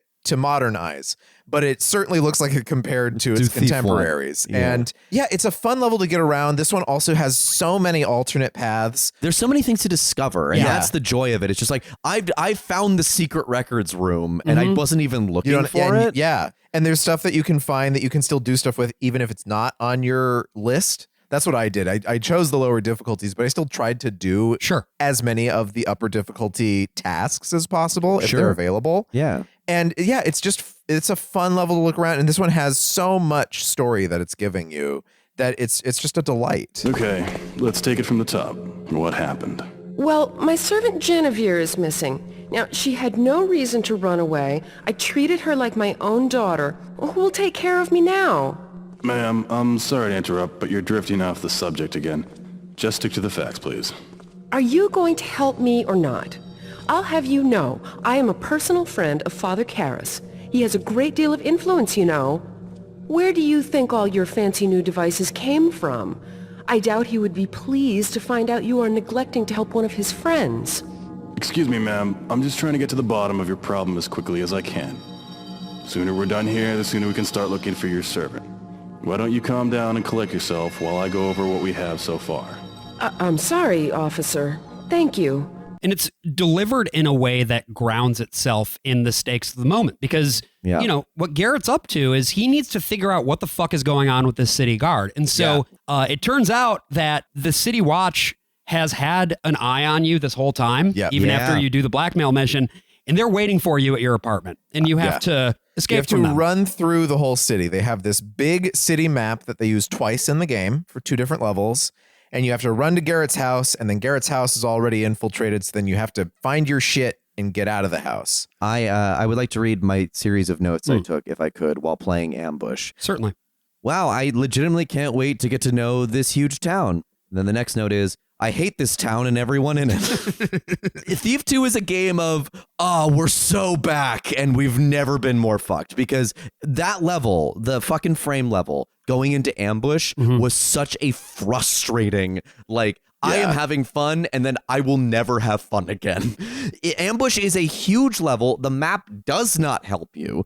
I ended up killing guards on the way just to know where I had been, so I could like figure out where not to go back to. There's a canal system that I thought was really fun and I could swim around in. But you get really turned around in it. Yeah, I was just doing laps at a certain point. You get to Garrett's house and you get his whole like armory thing. I'm like, cool, end of level, right? No, you have to get to the other side of the city. And another like main thing I felt while playing Thief 2 was that I was having fun the first 10 to 15 minutes of every level. And then I was like, and now there's another hour of this level to go, and I am no longer having fun, because it feels like all the levels are so filled with so many things that you have to do to beat them. Yeah, and I think that's ultimately just a matter of taste, because I love it, you know? Yeah. When I mean, well, maybe not so much in the ambush level, which is just kind of annoying, but I really enjoy having the opportunity to like, there's a whole group of people and I have to figure out a cool way to get past them. Stuff like that. Oh, here's a room that I can get into and I can use this to open up this gate. What can this gate do? Yeah. It's ultimately going to come down to whether or not you enjoy interacting with these mechanics. If you do, then there's lots of treats for you. If you don't, it's nothing but pain. Yeah. I think the real big Thief fans are not people who love playing Thief. They're people who love replaying Thief. Yes. Right. And this is something that a game like Metal Gear Solid 5, what's the Phantom Pain? No, not the Phantom Ground Pain. Zeroes. Ground Zeroes. That's doing that, right? The same. It's different missions on the same plot. That's what the Hitman World of Assassination games do. Yeah. You just have a bunch of different objectives that you can accomplish. You're replaying the same level over and over again. And so once you kind of know everything, it becomes more fun. And a lot of the difficulty of playing Thief the first time through is you don't know stuff, and it's not very nice in how it teaches you that stuff exists or how it works. Right. It's a FromSoft game. Yeah. Again, people who like like I said with the Holy Water thing, it's like that. They don't tell you about it. Yeah. I mean, and it's like I really enjoy replaying FromSoft games, but I remember what it was like to play Bloodborne for the first time and how much I was beating my head against the wall, not being able to beat Rom. Like, I get it. I also think that FromSoft is an interesting point of comparison too, because the things about FromSoft games that are so mechanically tight are the combat mechanics. Yes. The things that are so tight about Thief are the stealth mechanics. And so if you like games that are about timing, button presses, countering, and, you know, defeating your enemies. Yeah, behavior. Yeah. You're going to have fun with FromSoft games. I don't like that stuff. I don't have fun with those games. Yeah. It's why I can beat Thief 2. I can't beat a single From game. Not one. To date. We'll find one eventually. Nope. Maybe you're just like really good at Armored Core. Maybe that's your series. No, here's the thing is I'm not really good at any of these things. And so I appreciate a game that just dumbs it down a little bit. Yeah. But that being said, you beat this game. And it has a notoriously difficult last level. Oh, the last level of Thief 2 is fucking bullshit. Yeah. Absolutely. I texted Josh in the heat of it. I was so mad, and I was like, this is not a nice thing to send him right before we record. It's like this last level sucks shit. But no, it sucks shit, dude. Yeah. But you know what doesn't suck shit? This next level, Eavesdropping. I actually had a pretty good time. Oh, on did it. you? Yeah, Okay, cool. Eavesdropping in First City and Bank and Trust. I started to like get my neat. Because mostly it's because Ambush was like, here's a big open city, and I was like, I never want to do this again. And so going back, unfortunately, you will have to do it one more time. You will have to do it one more time. It's not so bad. It wasn't that awful, was it? Which one? The second time you're in the city. No, it wasn't. A lot of it's funny. It's a short level. I was following that Game Facts guide that I'll link in the notes. And he had commentary on every single level. And when we reached that one where you have to follow someone, he goes, an unfortunate misfire. Yeah. And people hate that level. And it's like, it just doesn't stay around long enough for me to hate it. Yeah. But the fans hate it. Yeah. They also like think every time a level is reused, it's laziness. And it's like, no, they're making. Yeah, like encasing the joint masks. Yeah, it's like, it's a deliberate choice. Right. But they're not. No, it's not just like, man, fuck the players. We're going to reuse a map. No, and also, like, as we said before, these levels are so stuffed with things. If they wanted to fuck the players, they'd be like, 5-minute levels. They could have done a number of levels in the city, and that's what a modern game would do by making it more like open worldy. Yeah, or like in, for instance, Deus Ex Human Revolution in Detroit, or Deus Ex Mankind Divided in Prague, right? Yeah. Both of those levels being Detroit of Europe. Both of those levels being like big hub Prague worlds become human that have a whole bunch of really cool stuff that you can do in them. But eavesdropping. Basically, Garrett, after escaping the City Watch, heads to the church of a strange group known as the Mechanists, which we've been talking about, right? Yes. Because Garrett knows at this point that something weird is going on between Sheriff Truart, the head of the City Watch, and Karras, this weird cult leader. And it turns out you have to go and eavesdrop, hence the title of the level, on a conversation between Truart and Karras, where you discover that Truart is instructing the City Watch to round up vagrants and then just handing them off to Karras. Yeah. Who is where you run into the first like cyborg slaves. Right. And there's just certainly one that's alive, but then you also end up in the lab where it looks like they might be corpses. Like they might be killing these homeless and then people reanimating them. then turning them into, the robots in the sort of Rossum sense. Because when the robots speak, it's clearly a voice recording of Karras on like a little disc. Well, the big robots, the robots that are big lumbering ball guys are they're it's purely like mechanical. There's sort of a computer aspect in that it's like choosing which record cylinder it's going to play to send whatever message it can. I love in the bank level where you have two of them talking to each other. They have a conversation. Oh, that's and funny. Most of them are like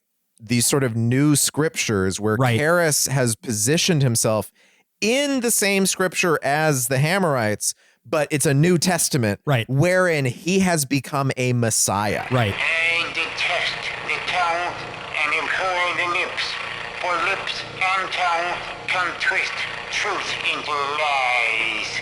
I am a child of Karras, and no lips or tongue have I. Yes. And sometimes he gets carried away and like compares himself to the master builder himself. Like you can see it kind of goes back and forth with how, I don't know, manic he's being. Right. Which by the way, he definitely is bipolar. And I think that's really fun that like you'll hear him when he's in his manic state or his depressive state and he just bounces. And then you have these slaves who are speaking in this sort of flat affect. And if you get them in moments of privacy, they'll talk about how much pain they're in. Right. They keep asking you to, when you kill them, they say thank you. They say thank you. And when they encounter you, they're not issuing like a warning, in the same way a townsperson would be like, help, there's a thief here. Right. Yeah. He's got a sword.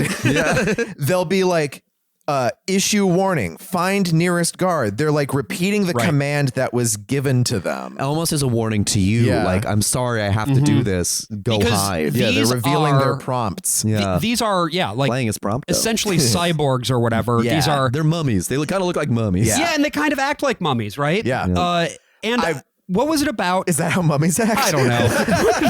They're snitches, all of them. So what was it about this level eavesdropping that really appealed to you, where you have to go and, listen in on this conversation? I love the ballsiness of having the conversation play out and you don't see shit. Yeah. Like you just listen to it. The door is totally locked. You don't get into that room. I thought I had fucked up and that I was listening at the wrong door, but then it's just really quiet. I found because it was, again, it's just really quiet. Too quiet. Listen to this one with headphones. That was Brian's recommendation. You got to play the whole game with headphones on. Yeah, because you can really tell where things are. The dynamic sound system's very, very cool. And it also makes use of positional audio, which is very, very important in terms of knowing when and where guards are. And so you can hear Karras in this conversation very, very quietly, but he has built... We should also say Karras sounds like Vincent Price playing Droopy Dog. Why don't we get that Karras from you, AJ?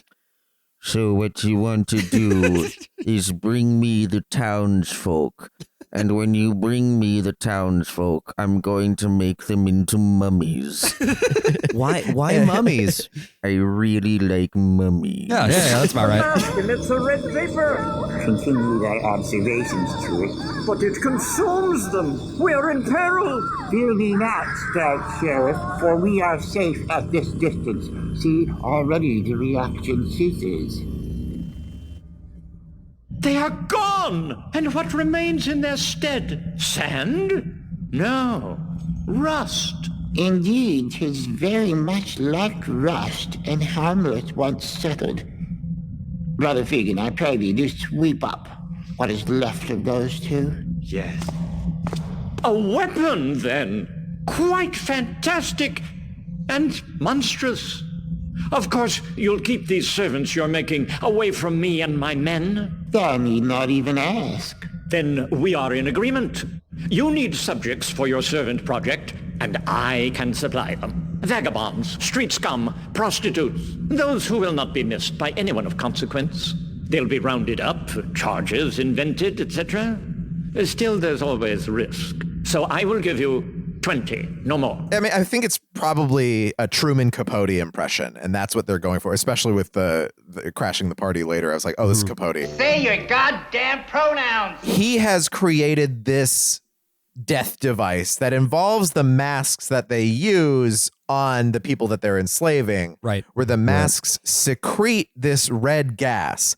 I think Rust the red gas. I think the red gas is in the first game as just like an obstacle you run into, but now they've sort of canonized And they're it, weaponizing it. Yeah. where rust gas, whenever it encounters any organic life near it, it reduces it to rust. Right, but it has like a radius.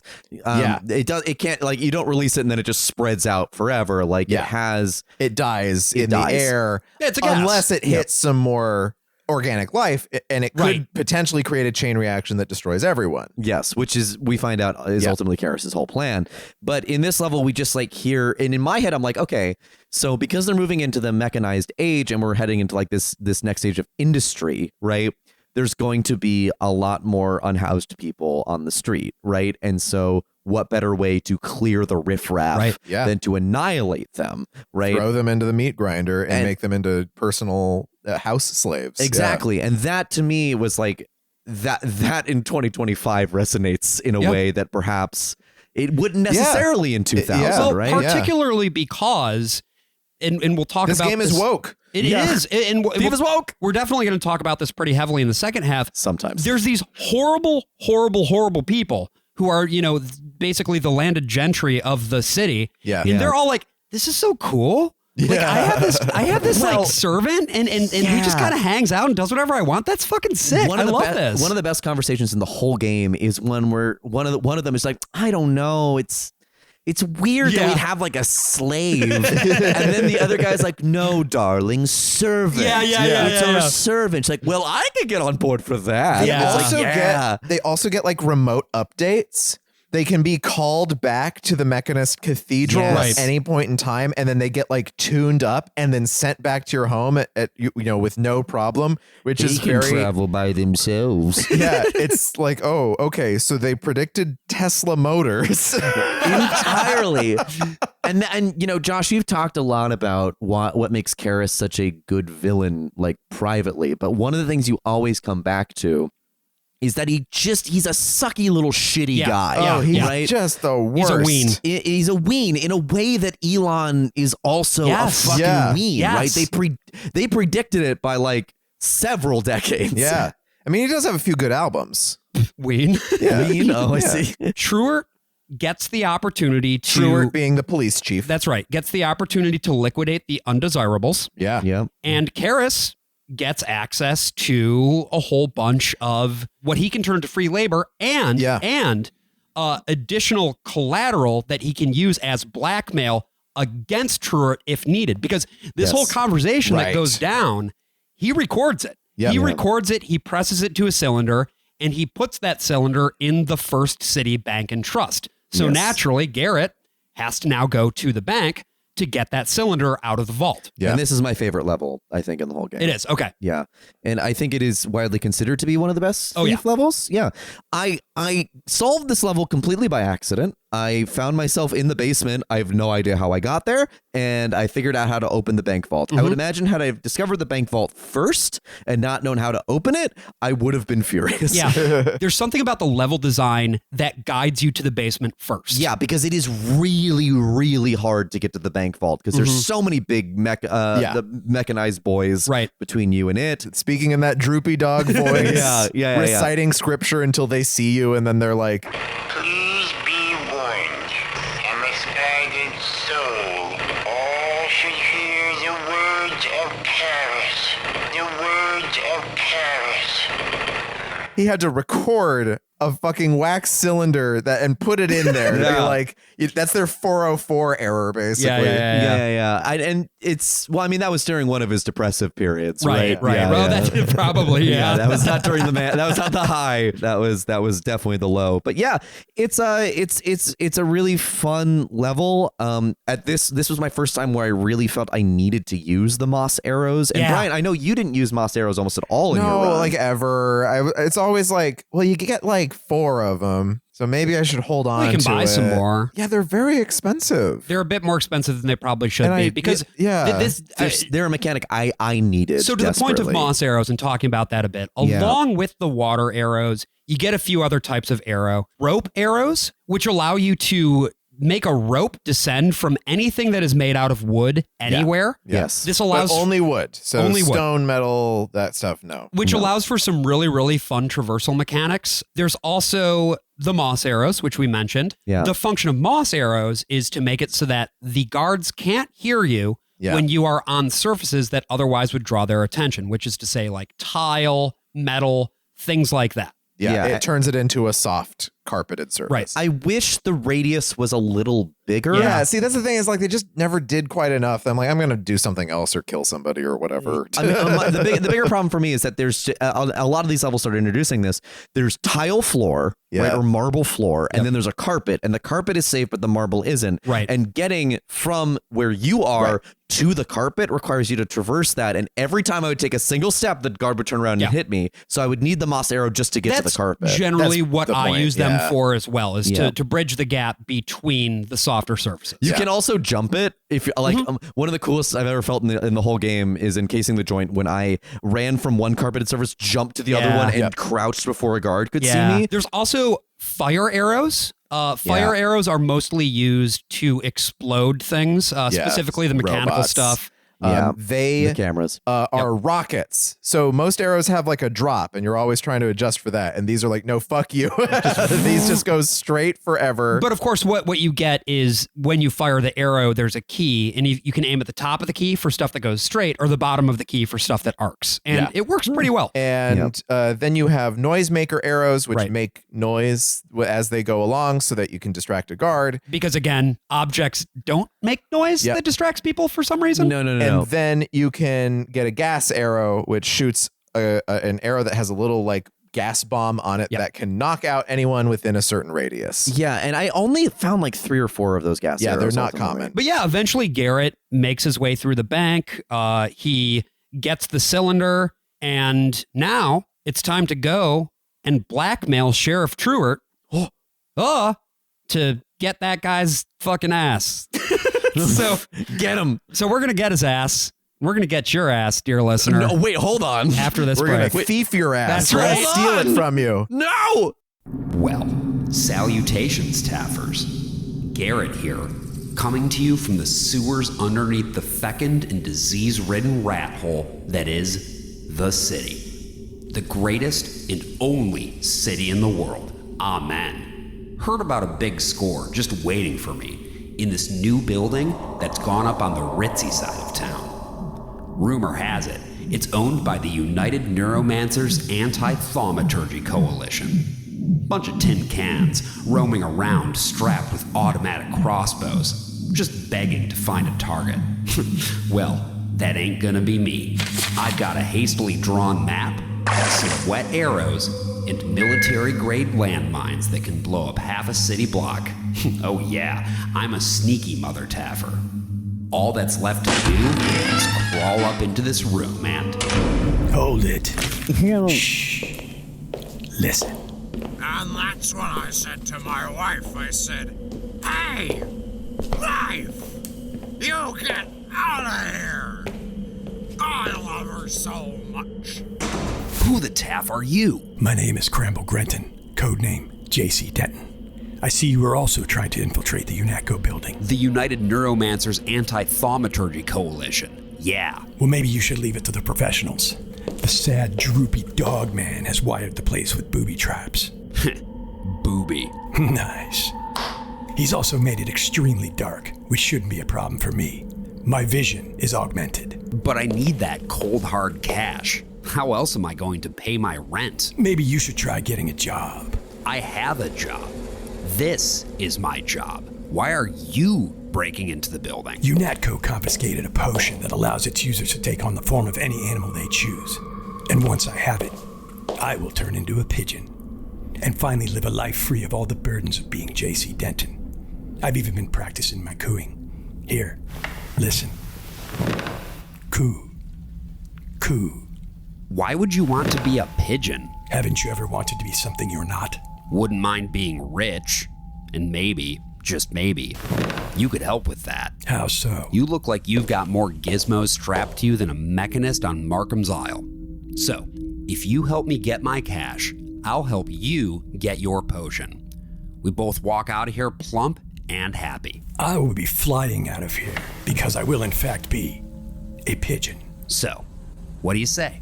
All my life, I've been the cog in the machine of some greater conspiracy. I guess it would be nice, for once, to have a conspiracy of my own. Like a group of lemurs? No, what? No, like with a comrade, a confidant, a friend. Hello. I can see you both down there, you know. And I prepared a special surprise for you, Garrett and JC Denton. What's that sound? Oh my God, JC, a bomb. A bomb. Huh. So ghosts exist. And we are them. That's neat. Yeah, forgot to mention that. Hope that particular revelation wasn't too explosive. So what do we do now? Well, I don't know. Want to make out? Yeah. Oh my rope. Oh yeah. Oh my visions. Oh my hair. Oh God. Oh, keep it together, Boerman. It was just a dream. But then, where did this pigeon feather come from? Oh my God!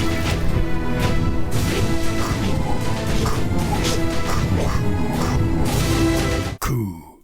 You know, the whole reason that Thief has been this running joke for so long is that at least as long as this podcast has been around, you've been obsessed with it. Oh, me?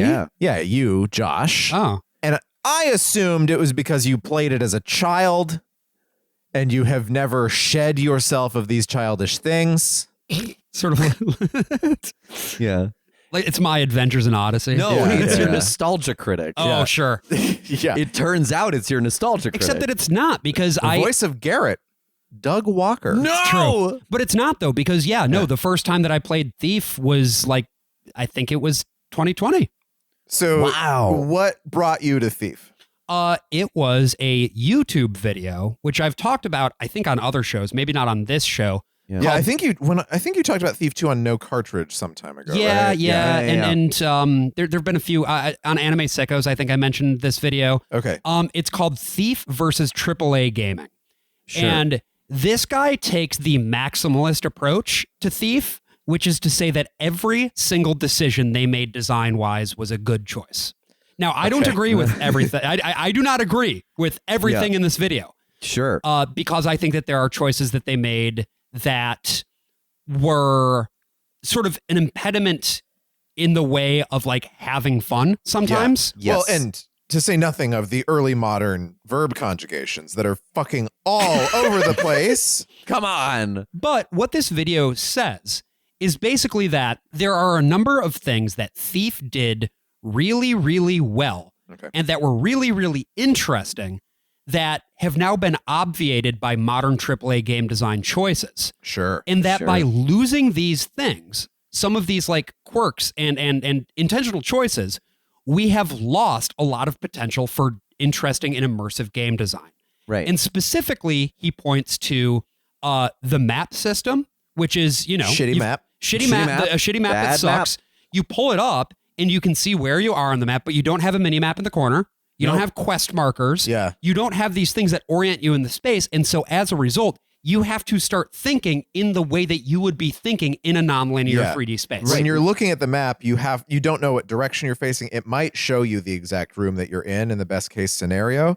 Right. But you have to leave the map and look at your compass to Right. know what direction you're facing. Right. And I would argue that, again, when you're just in a house, this is cool, right? You are you're in the bar. It says it on the map. And you're like, okay, so next to me is the conservatory and next to me is the balcony on the other side. Like there are things that I can move to. When you're in a much larger space and it gives you a general area that you're in and there's a whole bunch of entrances and exits, it is absolutely useless. Agreed. And it's one of those things too, where if the level is designed in such a way where there are clear wayfinders in the 3D environment, landmarks, that helps. But Dark Souls 1, no map, doesn't need it. No. Right. Go to the tall place. I'm the map guy. Go to the low I place. kept pressing M. I was playing it on Nintendo Switch. Do you know how hard it is to press M on a Switch? I thought I just pictured like you've sharpied on an M that you just keep like trying to break in. But the other thing about, you know, the shitty map that sucks is that it is a piece of world building too, because Garrett is getting these maps from different people. Yes, from his Thieves Guild friends. Like you can get tips, you can pay for these little pieces of parchment, and some of those tips you actually need to beat the mission, and others are just like, have you tried not being seen? And I'm like, I have. And so that's one thing that is just, I think, worth noting. Another big piece of it is how level designs in Thief are, at their best anyway, used to resemble real-ish spaces. Right. And so if you're looking for, say, the secret stash of money, that's going to be hidden pretty well, and it's probably going to be under lock and key. Right. You're not going to find a lot of money down in the kitchen, you know? No. You will find some food. You will. That will get you a whole one health. If you're lucky. If you're lucky. And again, it's another way. I mean, immersion is sort of a buzzword, but it is true. It does immerse you in the environment more when you are thinking in these ways of, if I were in a space like this for real, where would I be wanting to go to accomplish a given objective? Right. Along with that, the fact that Garrett is a very vulnerable protagonist. Yeah. He can't just tank his way out of anything. You hide or you run. Those are your options. On normal mode, you can tank to a certain extent, right? You can survive a couple sword fights. You can in run a row. past some guys, Dark Souls style. Sometimes those guys do not let you run away.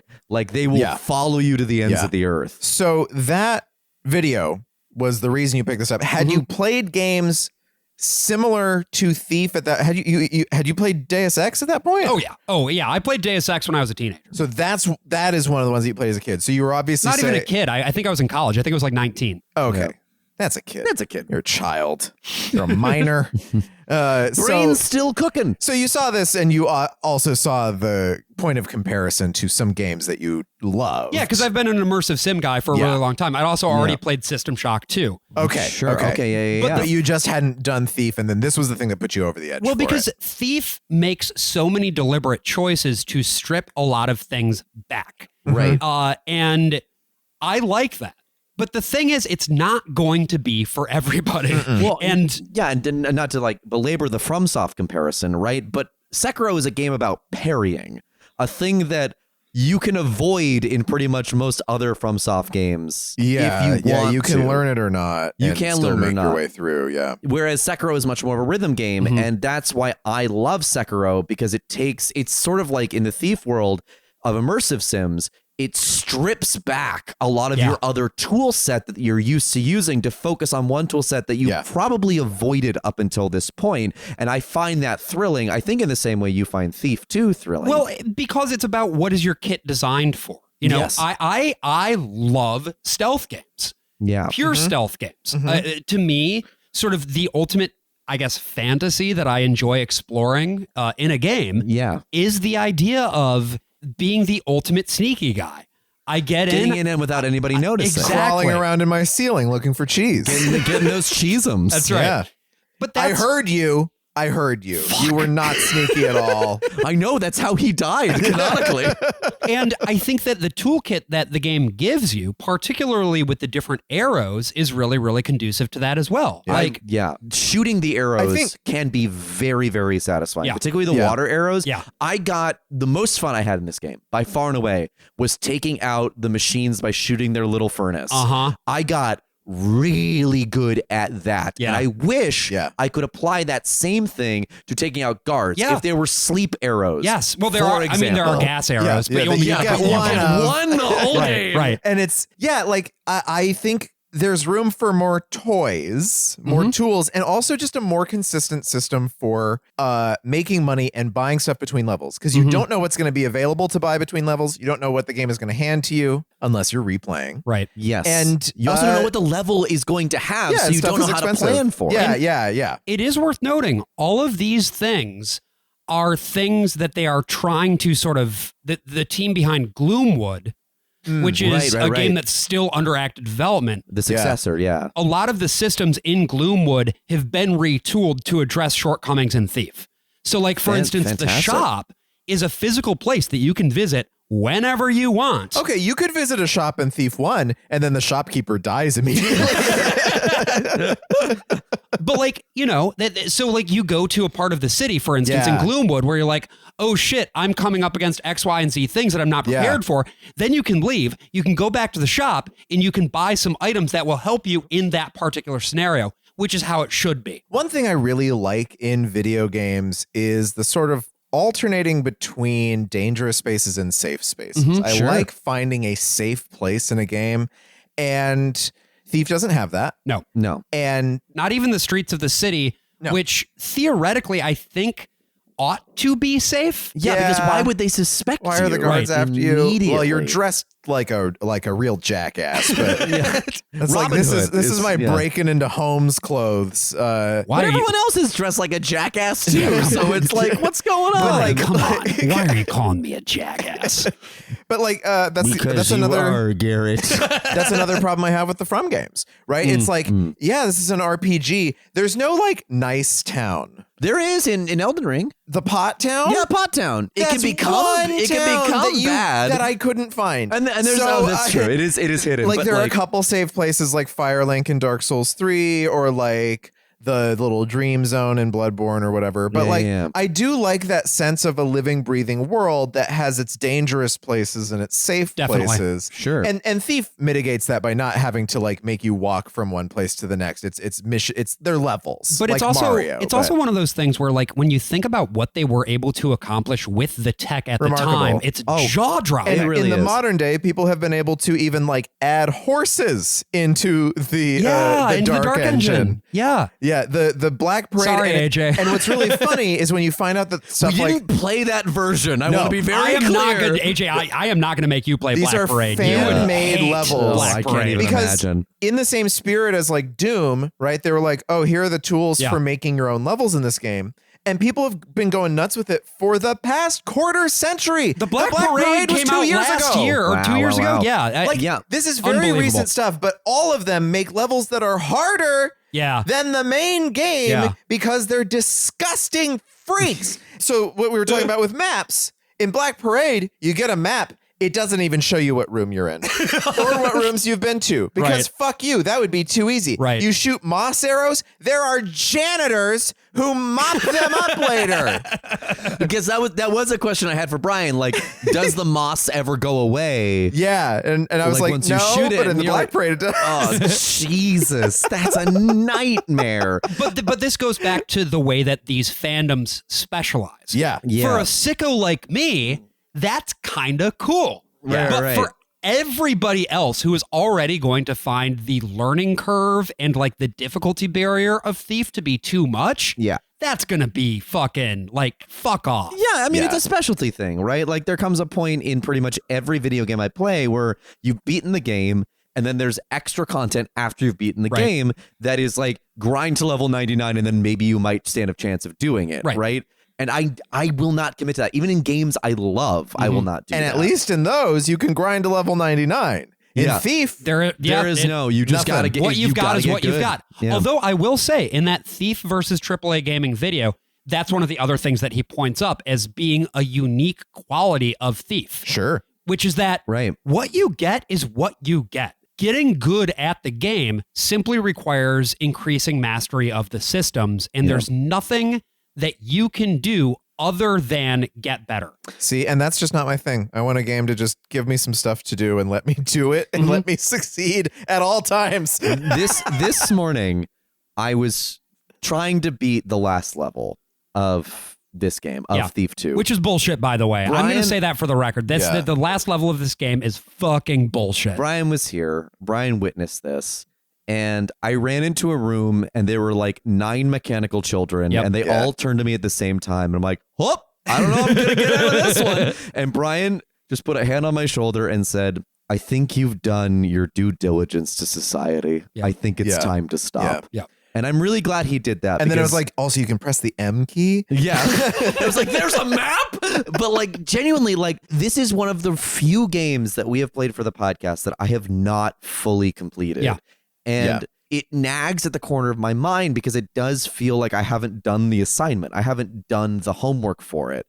But I know that in order to do the homework for it, to complete this task, would have a limited like actual like the juice would not be worth. Well, you would have to get good at a game whose core mechanics you don't particularly enjoy. And I do also wonder if you dislike it more than you would because you played it on a bit more of a constraint, right? I'm not producing any theater right now like you guys are. Sure. And I started with Thief 1 more than a month and a half ago. Yeah. Right. And then I got into you tried to play most of the game over the course of like a week, right? It was I did the first 3 or 4 levels 4 weeks ago and then I did the rest of it. Yeah. I just didn't know because the levels in this game get consistently longer. Like once you get to Life of the Party, every level after that is about a 2 to 5 hour affair. It's like a Thief 1 level in length, but not in quality, thankfully. Thank God. Yeah, and I realized once I played Life of the Party, I was like, Josh, are the rest of these levels this long? And you were like, no, I don't think so. And I was wrong. Incorrect. I forgot. But I was able to budget for my time where I had an entire day set aside for the last level, which we'll talk about a little bit later. But like this took me 25 hours to beat. That sounds about right. And I was ready for that. Whereas when I played Deus Ex, I think I had a more negative response to it when recording that episode than the feelings I have for it afterwards, because I thought Deus Ex was going to be like 20 hours long and it's like 40. It can be, yeah. Or it was, it was 40 for me because I was doing too many things. Right. And this one, because I was more relaxed, I was able to just be like, oh, okay, I'm not playing this on a deadline. I don't know how any professional reviewer does it, where they're like playing a whole game every week or whatever. You might remember that was the thing about Prey was like infamously it got like a 5 from IGN because the guy was trying to rush his way through it. And immersive sims. Well, it also destroyed his save. It had a lot of bugs, but immersive sims are not games that you can just kind of blaze through on a timeline. Like particularly Thief, which is a stealth game. Yeah. It requires patience. It requires you waiting for They expect you to start those whole levels over again, to be honest. You know, I didn't do that. I had 10 save files going at all times so I could scum everywhere I could. But like the idea is, sometimes you're going to have to go all the way back because it was still in 2000. And I think it requires a type of thinking and a type of focus that maybe say like your average JRPG doesn't demand of you, because you're playing a JRPG. Generally speaking, you just keep mashing A. You're going where it tells you to go. Exactly. And you're matching up elements to like fight the other elements. I will say yes, I agree with that. But there are things in this game that pad it out in a way that is just like objectively bullshit. The fact that it is a required objective to obtain these fucking scriptures of the master builder. The scriptures are infamous. The fans also are not big fans of the scriptures. Dear fucking Christ. And also some of them are randomized. And so the guides that I was using when I couldn't find them were wrong a lot of the time. I just wish that you had sent me something about it because I could have sent you better resources. I mean, I guess, but I wanted to do this one on my own. And I wanted to experience it as if I I were, a thief. Yeah, well, I mean, like when I played Final Fantasy VII on original hardware. Yeah. Yeah. I wanted to know. I mean, I turned the gamma up, so it's not the same. And you found yourself having to rush at the end of Final Fantasy VII, Yeah. getting that complete because that gets really hard, right? And you didn't have any of the quality of life upgrades that we had. Well, let's talk about a few more of the levels, shall Absolutely. we? After going to the bank and getting that recording, Garrett breaks into Sheriff Truart's estate, and he's going to confront him and interrogate him and be like, hey, man, stop it. But while he's on his way upstairs, and this happens in the level Blackmail, a sudden panic breaks out. Truart has been murdered. Hurry! Sound the alarms! Seal off the area! Why? What happened? Sheriff Truart has been killed! The killer must still be in the building! What? The sheriff's been murdered? How? I don't know! Sound the alarms! Get help! There's a murderer loose! Truart's been murdered! Find the killer! Damn, someone beat me to the sheriff.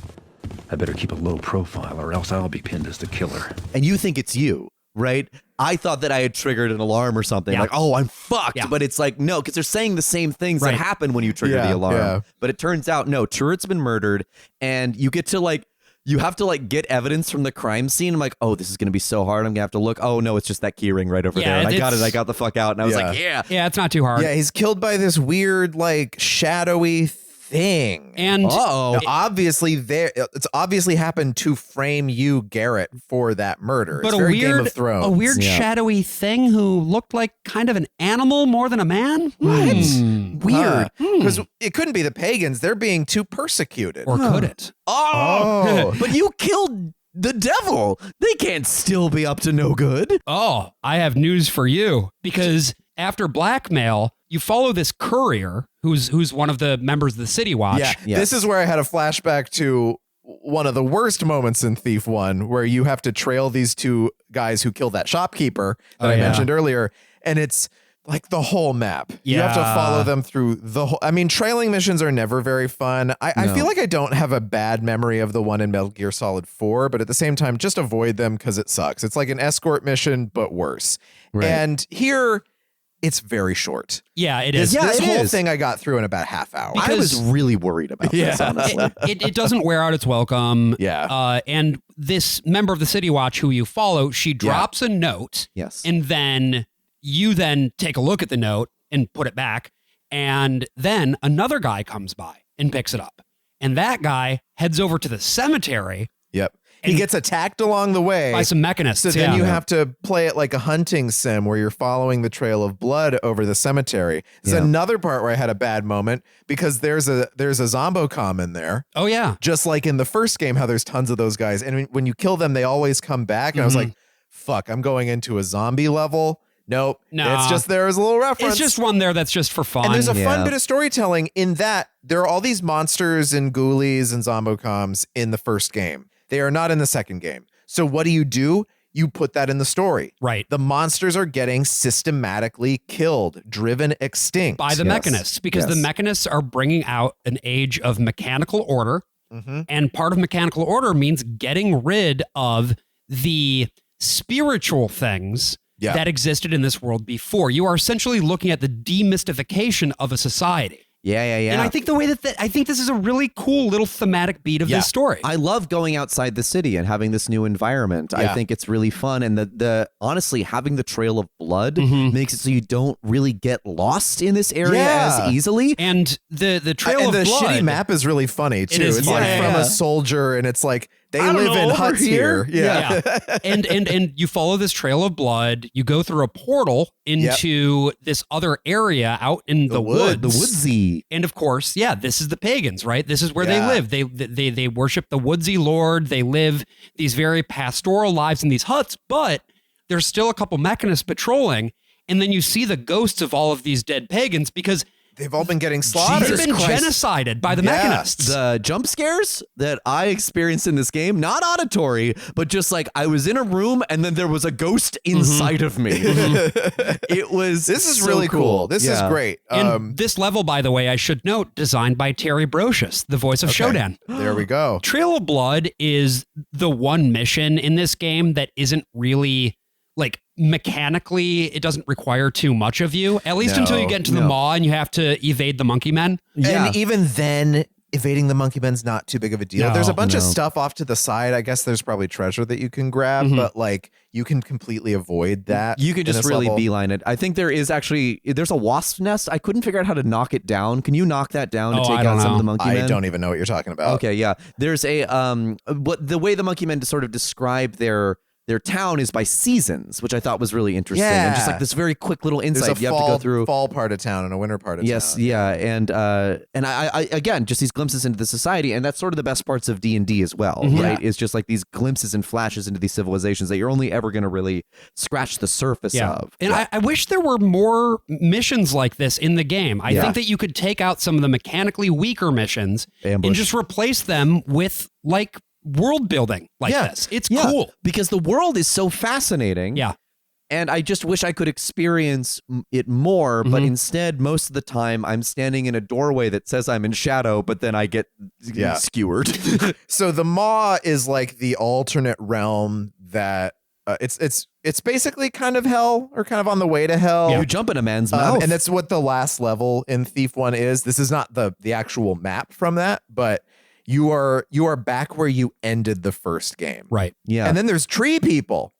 You might have even missed them, but if you walk in the wrong direction in the very last part of the level, there are trees that come alive. And I didn't run into the tree hit people. you. Yeah. Wow. That's cool. If you like this sort of tone, there's a lot more stuff like this in Original Thief. Yeah. Unfortunately, it also comes with a whole bunch of bullshit gameplay. Yeah, there's a lot of other shit on top of it. It's a stealth game. Right. And then you're doing these levels that are not stealth levels. Right. And so you get to the end of this courier mission, right? You find the courier dead on the ground, and you find the piece of paper, and then you get reunited with someone from Thief 1? Yeah, so Victoria. Victoria is, as we sort of mentioned earlier, sexy plant she's lady. Poison Ivy. She is Poison Ivy. I mean, she also derives a lot from like the druids in D&D, right? Sure. They're allowed to summon vines and stuff like that. They're usually not so nude. I feel like Victoria, who is also voiced by Terry Brocious, is an interesting first draft of a character. Yeah. Because again, you meet her so late in the game, you don't really learn a lot of her motivations. You in don't this one. have a relationship with her. No, right? This is Garrett doesn't really like her. She has dirt on you. Right. She can kill you at any time, but she needs you. This is the lady who ripped your eye out in the first Thief game. Oh shit! Okay, I thought that was the Woodsyman. No, she was working with the trickster god. She binds you up in her hentai vines. That's right. And the woodsy guy takes your eye for, again, unclear reason. I don't know why Garrett's eye is that important to go with the whatever. I think it was the first eye they had available, and they were like, well, we've got this guy around anyway. Well, you've got two of them right here. I mean, there you go, right? So this is a point where maybe y'all can help me out. I start to lose Garrett's motivation from here on out, exactly why he keeps doing this. I guess because Karras is not going to destroy the world, but is specifically like targeting him, and he needs that to stop. That's a big piece of it, because it's clear that the City Watch is not going to stop going after Garrett. Yeah. Because Karras controls them. And right. So they've already gotten into your house, which has always been a secret. Right. So nowhere is safe. Nowhere to hide. Nowhere for Hideo. Yeah, he could, I guess, just fuck off to some other place if he so desired. But because he seems to hate the city. Like he keeps saying about how it's like a rat-infested shithole. Yeah. But it's his rat-infested shithole, but you know? I know, but he never voices that. Sure. And so I'm just like, I don't know why you're here. I don't know why. Because he's a Gen Xer. Yeah, exactly. There you go. Well, and to the point also of needing to neutralize Karras. Yeah. This then leads Garrett to his next mission, which is to go to a party that Karras is hosting at Angel Watch, which is this big Mechanist skyscraper that they built in the heart of downtown. This level is, I think, the most iconic level in all of Thief. When people talk about this franchise and sort of what it managed to do that was truly unique, this is the level they talk about. Yeah, because it adds a little bit of everything from Thief, right? Like you have, you get to rob just random houses on the way to the Mechanist building. And then once you're there, it's got all the stealth elements. It's got the hidden compartments. It's got conversations between NPCs. Yeah, exactly. You've got the weird little wizard tower where you can accidentally animate 2 corpses. Oh, shit. I didn't did you not find that one? It's a funny little secret. Did you find or go past the house where there was the guy who was really mad that he didn't get an invite to the party? I am Frederick Juniper Rothschild III, and I deserve more recognition than those commoners. Oh, I know what we'll do, my sweet. We'll throw our own ball to the abyss with those Mechanists and their private affairs. Besides, they're just looking for supporters. We'll have our own banquet and invite everyone but the Bumblesons. Would that make you happy, my love? Oh, yes! What an absolutely capital idea. Yes, I did. And then I found out, and then you go to the party and you find out it's like, they didn't respond to our invite. Was it misplaced? And I thought that was really fun. That's a really, really good dialogue. That's a nice little payoff. I found the greenhouse that you talked about on the cartridge with episode. The spider. And I was really looking forward to it. And then I didn't understand its importance at all because there's a window right above it that you can get into, but I couldn't find the key to get into the door. The key is in the party somewhere, so you'd have to make your way back over there. And I couldn't find my way back to the greenhouse when I did it I think either. you can lockpick your way in. I don't think so. I don't think so. No, I think it has to be that But I key. climbed up onto the roof because I thought the tower was that way, and I got to the top and it was a black abyss. Yeah. And I was like, oh no, there's no level here. I've reached the end of the level. But there is the greenhouse that you can get into. With the friendly spider. There's a spider that you meet, and your instinctual reaction will be to kill the spider. Yeah. And then you go read a note on the thing being like, my little spider pet is so helpful. He's been killing all of the bugs. I love him so much. And you're like, no, fuck. I didn't kill him because when I got close to him, he put his hands up. He put his front hands up like he was either dancing or saying, please don't kill me. And I'm like, I feel like I shouldn't kill this because he spider. hadn't played Thief 1. So you didn't run into the spiders as enemies before because that's a threat thing that they do. Oh, I see. Okay.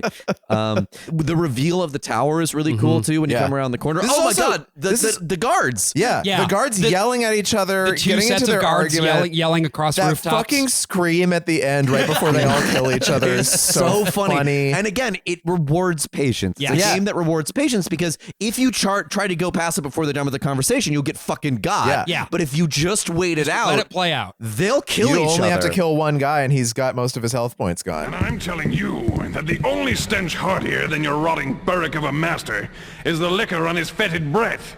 If he comes near Lady Van Vernon again, we'll boil his knickers.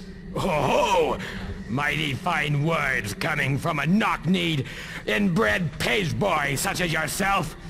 Our good Master Willie wouldn't be caught near that frumpy little trollop unless he were holding her back at the end of a halberd. How dare you defile the name of someone so good and virtuous as the Lady Van Vernon? Our lady is a saint among mortal women, an angel so pure the heavens couldn't hold her. Your lady, an angel? You're lucky the dockside whore keeps aren't bashing down her door for stealing their clientele. Why, just last night, I saw her out back warming up the stable boy. Such slander will not be tolerated while we're on watch. You'd best run and rescue your helpless limp lord before he flounders in his own vomit or wakes up naked in a hen coop. Scurry off, or you'll require some unnecessary ventilation. Is that a threat, you shriveled old maid? You gonna prick us with your sewing needles? On this side of the street, we shoot like soldiers, so don't make promises your arrows can't keep. You've gone too far this time, you camelman and tunic-wearing mollycoddle! An arrow in the throat will shut you up! The whole idea here is that to get to Angel Watch, you can't go through the regular streets because there are both... It's robots everywhere. There's robots everywhere, Yeah, and also the City Watch is down there. Yeah. So you have to go across the rooftops on what's called the Thieves' Highway. Which also just has, I think, some really fun world building implications where it's like, oh, this is, I guess, if you live up high, every once in a while you just are going to see a thief running past your house. Here's the thing. Shut the fuck up. Here's the thing. Wolves don't look up. So true. But you know what? If you pick that wolf up, tilt it shout back at the stars. like a pig. Yeah. I was doing The Last of Us 2. No, I know. Okay. Yeah. You're doing the Vince D'Onofrio tweet. But like for a wolf. Yeah. And then he tries to sell you a bunch of NFTs that are generated by AI for the next 4 years. Vincent, no. So once you get to Angel Watch, the reveal of it is so cool. When you come around, when you climb up the ladder and come around the corner and there's just that giant fucking Massive thing, that felt like Rapture. Yeah. That was like, I see what Ken was cooking with in these early days. Well, he didn't make this one. But he played it. He certainly played it. Oh, sure. Yeah, but he didn't work on Thief 2. But he did inspire a lot of the inspire design the original elements. Thief. Yeah. And you get into this little, you can go into the vent system. Is there another way to get in besides just going through that trap door? Because I couldn't find one. Is that the only way in? No, the there's trapdoor? a way that you can come out from there that's different, but like, no, there's only the one way in. Okay. Cool. And it forces you into this thing, and they have an elevator right there, and you're like, oh, great.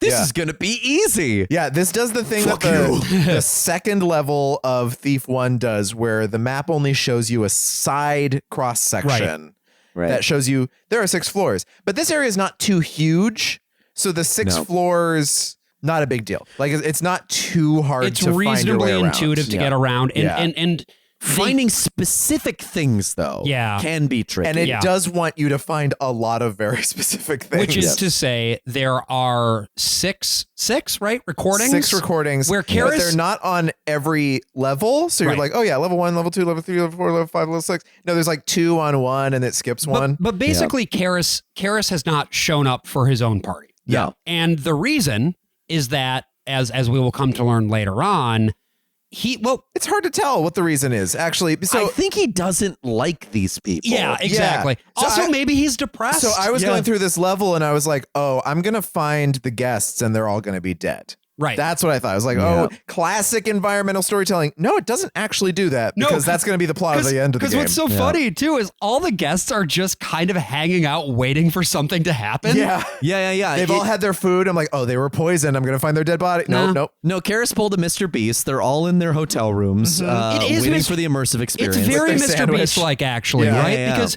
what he's doing here is I gave 35 townspeople access to their own mechanical servant. Hold on, I want to try Karras doing the Mr. Beast voice. Yeah, let's hear it. This might be a disaster. No, let's hear it. I gave 35 townspeople. Oh, it's hard. You can't do it. It's so hard. They cancel each other out. But this is basically the upper middle to upper class of this town. Yeah. They've all been invited to this party because what Karras is going to do is he's going to give each of them a mechanical servant, which, again, as we'll remember, are just real people that have been zombified, who basically. have become zombocoms Yeah. and made to do any task that you ask of them. Yeah. And by and large, the people at this party think it's fucking awesome. Yeah. Except, as we mentioned, the aforementioned one person who is just like, I'm not into this. Right. Everyone is just like, fuck yeah, dude, give me all those servants. Which I think is so fun because it's like, if you ever talk to people who are like from this socioeconomic strata, they're just the most gullible rubes in the world. Yeah, it's so cool. They got the new shit. Yeah. That's the point, Margaret. Now they will be happy. To serve the nobility is the highest privilege in life, of course. But slavery is just so distasteful. No. Not slaves, Margaret. Servants. You heard Mr. Karras. But why argue semantics? Before this, they were raving lunatics. Have you ever seen a lunatic prepare a stew? Or sweep a stable? Not a pretty sight, one can be sure of that. Oh, Christopher, you're such a card. Oh, Karras did say the servants could garden. I wonder if they can plant azaleas or roses. We could use them to trim the lilac bushes as well. You see, my dear, the servants can truly make you happy. Could there be a more noble purpose in life? Oh, Christopher, stop. Yeah, this place is really interesting. There's always a cathedral, right? Because this all used to be Hammerite. Right. And the Mechanist thing is a new extension of the religion. So there's always like an area that has pews and an altar. you're walking around this place and you come in contact with so many bystanders here who are, of course, just the rich people who want their own slaves. So you can go ahead and kill them if you want. If you're feeling saucy. Yeah. And you have to find all of these records where you basically get to hear the message of what this whole day was. Right. He had a party that had these different like movements in it where people were given their slaves, they were given dinner, they were blah, blah, blah. And then the tour guide who was doing it, and I can't remember her name, but you come across her later too, and you can knock her out for a special key. Yeah, and she's a sorcerer. She can shoot magic at you. Yeah, she has been guiding them through this tour. Yeah, and basically playing the record for all of the guests. Yes, right. I think you have to steal her key, right, in order to get into the office. Yeah. Oh yeah, you're right. Oh, maybe. Yes. Yeah. Into Karras' office. Yeah. In addition, there is a bit of storytelling that's been going on since early on where people talk about they can't grow their own plants. Right. The whole reason there's that portal out to the woods in the graveyard is because there is a black market where people import plants. And then you have people like the greenhouse guy who's figured out how to grow them himself.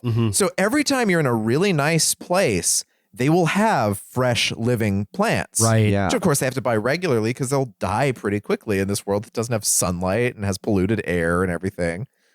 And it turns out that not only is this good bits of world building, this is them tying everything together. It's important that these characters all have plants. Yeah. For vengeance. But yeah, this is a level that feels good to master. It, I think, goes on a little too long for me, but totally on board with it until the exfiltration.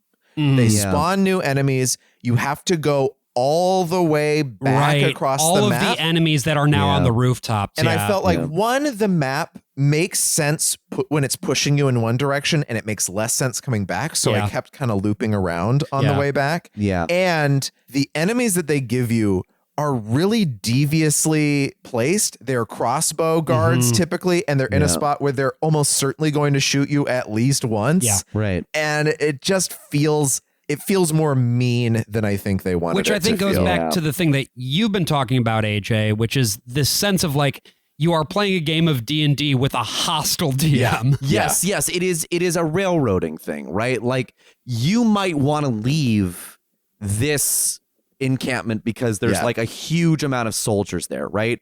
But the DM is like, there is a piece of information you need on a very specific scroll, and you cannot leave it until you get that scroll. Or a particular scripture of the master builder. Yeah, one might say hidden in a safe that doesn't look like a fucking safe. It's just a fucking metal plate in the wall, and there's no lock, there's no like keyhole. So there's nothing to let you know that you can pick it. Yeah, you can't. It makes noise once you pick it, but it's like. But you have to like literally try. It's like adventure game logic. I mean, so much of this also is 18 months to develop, and testing wasn't really a thing that existed at this point. And Thief got Thief Gold at least. This Thief 2, they're done. Looking Glass is done before they get a chance to do Thief 2 Gold, which was going to have some extra levels. That probably would have sucked like the Thief Gold levels did, but like also would have had some fixes. Yeah. However, when you find that scripture, you do get a great moment in that game, which is you close your little item window, you turn left,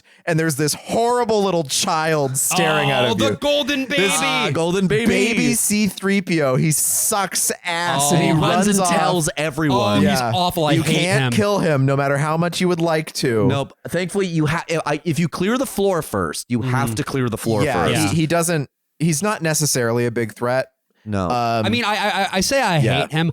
I love this. It's a fucked up little moment. It's so weird. Yeah. Like I wish there were very cruel. I wish there were more like weird little moments like this where it's like, what the fuck is that? You know? Here's the thing. I would have loved the little baby if you saw him, he ran away, and that was it. Yeah. We just never acknowledge it. But the fact that he can attract other guards to you is rude. I agree. feel. Actually, if he just went away and you never saw him again, it would be so much more effective. In the what the fuck was that sense. Yeah, because Karras is trying to like make himself into a mechanical god and build mechanical children, not just the robots, but like children, honest to God babies. Yeah.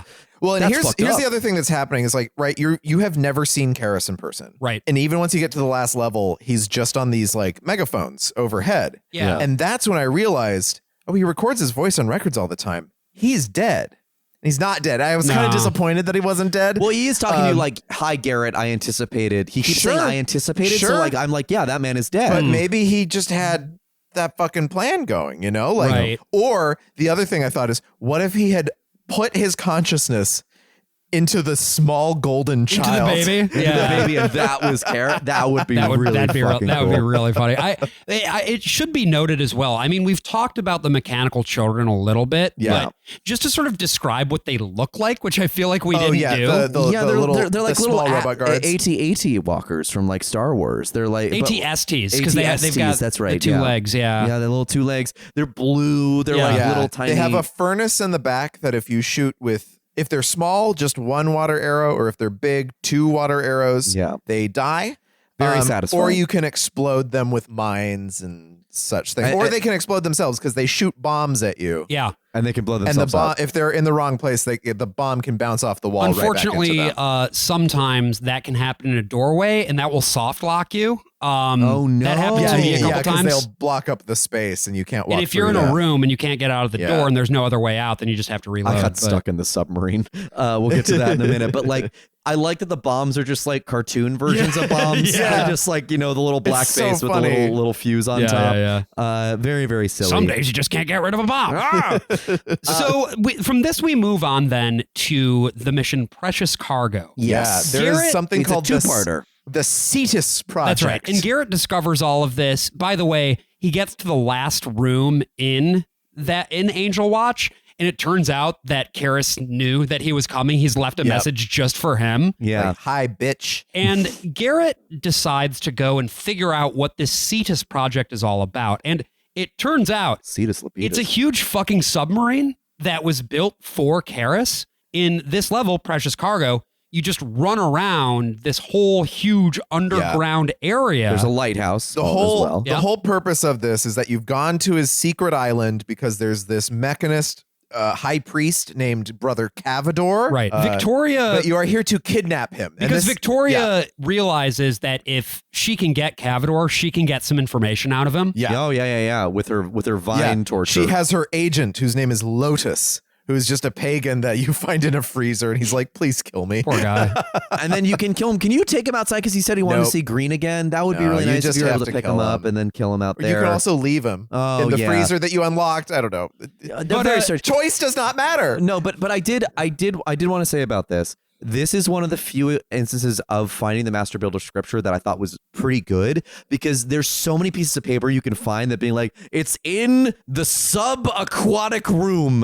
Go find it. And I'm like, okay, I know where that is. I can go, and it was fun to find it. It's a little bit like you need a breath potion or you're not going to fucking make it. But I found it to be satisfying. But it also gives you breath potions right before you get to that part. Yes, and it was like, okay, I found this in the environment. I found it this way. That's great. In most of the other cases, it will not give you that kind of leeway. To me, these are all examples of things that now, if you were to design a game, I think that you would just include that sort of stuff, because the way that people understand things and get clued into things through game logic is just something that people understand better now. Yeah. Right. Because it's been 25 years. There's an actual entire genre of academic study about, how people respond to narratives through mechanical interaction. And I mean, even if you were just looking at Thief, you have 20 years of forum posts to figure out what things are people not understanding. What worked and what didn't. Exactly. Yeah, and what things are just too frustrating. And this level is very big, pretty fun. Yeah. And it also has a little pirate ship. Yeah. With there's like 3 layers of history here that you're uncovering. And the pirate ship has treasure in it. Of course, you always want to make your money by stealing treasures and things. There's also a vengeful ghost. A vengeful ghost pirate who will fucking swashbuckle it's so you. Fun. Oh, that's fun. And it's one of these things too, where, like you said, it's layers on layers on layers. Yeah. The idea is that way back in the day, there was some fucking pirate who built his entire base of operations here. Yep. Yeah. And then there was a lighthouse keeper. There was a lighthouse keeper who built shit on top of that. And then the Mechanists came in and they built shit on top of that shit. And it's so clever because it's storytelling through world building. Yeah. And there's some really cool reveals. Like, for instance, when you spin the little captain's wheel in the lighthouse and then the platform starts going down. Oh, it's a secret elevator. There's a thing where you open up a window and you see the submarine. It's the special thing. Fucking submarine. It really, these are things that BioShock is also really, really good at. Yeah, is these big reveal moments. Yeah, this cavern felt the most BioShock to me, and then it led into a level that almost fucking broke me. Yeah, this because is Kidnap. you end up not being able to kidnap Cavador. He already left because there is a mine for the gas, which is called Mutox. You learn from the scripture. Yeah, and Cavador is using Karras. He doesn't care about the Mutox. He keeps destroying it because he wants to just keep excavating his archaeological site. Right. And the submarine takes you to this site. Yep. You hide in a locker, finding a key that I needed to look up. Yeah, to me find. too. Yeah. Like they tell you like, oh, I lost it in this room. And then you're supposed to know where that room is. I found literally everything in this level and then got to the end and it was like, you need to find this one key. And I'm like, what the fuck are you talking about? I opened lockers earlier. Okay, I'm glad that we all had the experience of needing to look that up. Even me, the just hide in one of the other lockers, Garrett. There's 4 other lockers. Jesus Christ. But he has to hide in the 5th one because it's the one that doesn't have a key. Right. Even though you already stole the other 4. You have the keys. You have the keys. So this map is actually the map that you end up at, this excavation site. Yes. Is a retooling of a map from Thief 1. From what I could tell, pretty heavily retooled. Very heavily retooled. What's funny about this is you've gone to this faraway island, you get in the submarine, and the submarine goes back to the city because where you are is directly under the city. Oh, that's Thief hilarious. 1. But there wouldn't have been another way to get there, you know? And they built the levels first. This is a Nintendo style of making a game where it's like gameplay first. And it's like, okay, we have all these levels. We'll tweak where we need to tweak to make them fit. But like, we're figuring out the story from the levels. Which also comes back to the thing about kind of like tabletop campaigns where you have the missions that theoretically fit into a campaign, but the connective tissue. Well, yes, but I will also say that if your players have a better idea, you follow it, or any good DM what their salt does. And that's something that video games can't do, right? You can't intuit, despite what all these motherfuckers are saying about how AI video games will be able to anticipate everything. No. It will never happen. It's just not possible. That is just not possible. Unless you're David Cage. Yes. And I mean, well, you that man, open up entire new avenues of storytelling. That man has invented video games as we know them today. I love it when choices matter. Yeah. Detroit Become Human apparently has way too many choices, but this one in Kidnap, you have basically one choice that I found that is consistent, right? Which is to scare this guy so bad he runs back to his room and then you're able to get him. Yeah. That was my strategy in order to kidnap Cavador. Well, that's not entirely true. I mean, it might be what you experience, but the way that this level works, just to put this out on paper, and I think that one's experience of playing it might be different from how it was designed. Right. But basically, you discover that Cavador is going between all of these different sites within this much larger archaeological dig. And it's in a certain order. Right.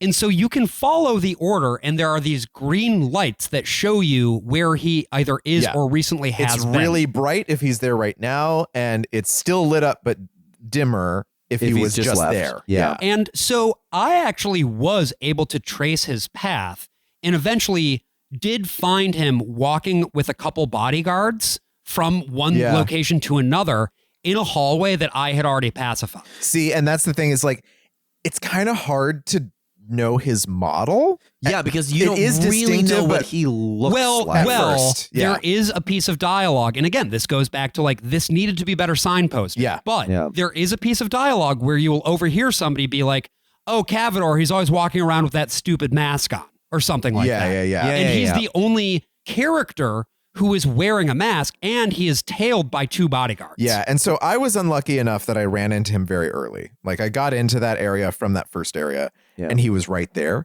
I was like, I got to figure out a way to do this. And I tried so many ways, but of course there were still so many people alive that it just kept fucking up and he kept running away and I couldn't find him. Yeah. So then I was like, fuck it. I'll go in the other direction and then just see where he goes. And I killed so many people that eventually he was on alert and he ended up in his office. So yeah, and the thing about him ending up in his office is that I thought in my walkthrough, it was like that is where the master builder scripture is for this level. It's in his house. Which it wasn't. It was in the first base for me because apparently it is somewhat randomized. There's some RNG, yeah. And so I went back to his house and there were new people there. There were new guards and I had already pacified. I'm like, God damn it. I left it too long. The game must have respawned them. I bonked them on the head. And then I'm like, oh, that guy looks different than the other ones. And I picked him up and it was Calvador. And I'm like, you fucking hell. Okay. My experience of this level this time around, it worked the way that the developers had intended for it to work. I actually had a tremendous amount of fun with this level this time around. Only the second time that I played this level, because the first time I did what I think you did, AJ, which was just go around and the clear whole out each map one. and clear it all out. And I was like, wait, no, let me try it again. I'll be tactical. I will... You go opposite of the loop. Exactly. Right? I'll trace where he's going to go and I will eliminate all of my opposition that is in those areas. I did exactly that. Then I posted up and waited for him to come by. I had a gas arrow. I knocked his guys out. You have to have that gas arrow. Then I arrow. ran up to him. I bonked him in the back, and I was just very easily able to exfiltrate. Yeah, there's a funny thing where if someone is on alert and you bonk them, you can bonk them to death, which will fail you in certain missions. Yeah, but that's frustrating. But this also goes back to the thing too of like it worked out for me that way. Yeah. It didn't work out for you guys that way because this is a scripted sequence in a game that is intended for emergent type gameplay, but doesn't have enough safeguards in place to ensure that you can play the game the way that you want to play it. Exactly. And my biggest problem is that this game doesn't have enough mechanics for Garrett to deal with large groups at once. And this level is large groups the level. Yeah. So there is Outpost 4, I think it is. It's just a quarry. It's just there's a big mechanical guy, there's 2 guards, and there's a little mechanical guy at the bottom. Okay. Right? There's 2 cameras. I didn't even go here. That you have to take out. Right? I managed to clear the whole thing, and there wasn't even treasure at the bottom. There was nothing. It was like maybe a paltry 100 things that you can get from a no, I think you actually get a fire arrow out of it, which is a nice resource to have. But that feels frustrating because I had to use 2 fire arrows to get the 1 fire arrow. And then there's this sense of the game is saying fuck you in that situation because you've consumed at this point then too many resources. Yes. That you don't get back for the rest of the level, right? Yeah. And the other thing, too, is that because there are constant, like, trails of guards that are just marching around the entire perimeter, right? It feels like they're respawning. You have cleared a level, but it feels like they're respawning. Yeah, because they have long patrols in this one. Particularly because you move so slowly when carrying a body. Yeah. Right? And so... And that's, of course... supposed to be the challenge. That's that 90s that's that me espresso. That's that 90s difficulty. That is that me espresso. You're so valid for that. And oh boy, I think you're not valid for that. I don't think that these games are valid for that fucking level of difficulty. You know what is valid? Pressing the M key. Yeah, super valid. It registers. It sure does register. Once you know to press it, it's there for you. You know what I think it is? I think it's malad. Which is valid, but with an M on it because you press the M key. Yes, because if you flip M upside, what is an M but 2 V's flipped upside down? That's what I'm saying. You know? That's what I'm saying. You're so it, Brian? fucking valid what for that is it one. if not that? Yeah, it's a letter that is by itself. You know what I think it is? I think it's that me espresso. It is. So but you have to carry him. That's the whole thing. Is like you blew a hole in the wall the last time you were here in the previous game. In the previous game. Which I trust. I did not play through that whole level, but then you get out with him. I do want to say one thing about the carrying. I love that fucking sprite. Yeah. I want more sprites in the game because you're first person, you are invisible. Yeah. Every time you carry someone, yes, you do see their body hanging off of you a little bit. Yeah. There's also a little sprite at the bottom that shows Garrett carrying the NPC. Oh, yeah. Whether it's a mummy, whether it's a red cloaked guy. It tells you what it is. It's customized for whoever it is you're carrying. And it's just a gorgeous sprite. It's just a really good looking sprite. It's really lovely. And that specific, like those sprites, if I recall correctly, the way that those look are part of the enhancements that you get with T2 Fix. Oh, interesting. Because they're not original. No, with the original game, everything that you're carrying looks exactly the same. Oh, shit. But there is a sprite in the original? Yeah, but it's just one. It just doesn't customize. Okay. Yeah. Wow. But either way, the base sprite is still very fun. It's very you fun. know, it's a nice, it's gorgeous. And a little detail that they had is that when I took the invisibility potion while carrying the body, the whole arm and the body also disappeared. And I thought that was really fun. The one other piece I want to say about this level is that if you've played Dark Project, it's very cool to see the way that they have transformed the level. Yeah. Because it contributes to this ongoing theme of the demystification of the world. Yeah. The Lost City in Thief the Dark Project is this massive, cavernous place where you feel totally alone, which both makes you feel like a little bit scared, but also like, holy shit, like I can just do whatever I want. I can go wherever I want. Yeah. There's some Burks, those dinosaur guys. There's that make this incredible sound. There's these floating orbs of fire. There's actual, goodness gracious, gray balls of fire that will follow you around the level, and you can extinguish them with your water arrows. And that's where you have the convo that you'll hear at the beginning of this level, which is one guard being like, oh yeah, I've killed so many Burks on my own. One guy being like, really? He's like, yeah, they're all fucking dead. Yeah. And he's not lying. Yeah. They are gone. Wow, But there's this sense of, I don't know if you want to call it grief, but like this feeling of there was so much magic here and now it's gone. I feel that exact same way about Wind Waker Hyrule.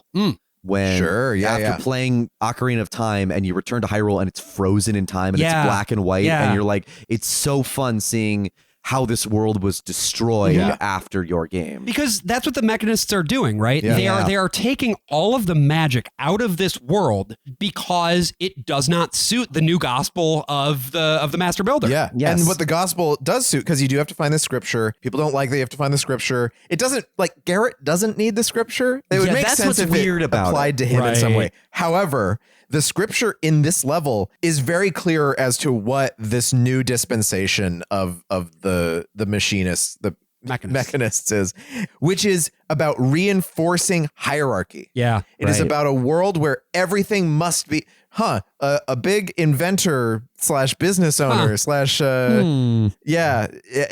believes that the world is all about reinforcing a total hierarchy where everyone has their exact place. Building on top of a previous ideology by another American automaker with certain, shall we say, far-right tendencies. Hey, lads, let that sink in.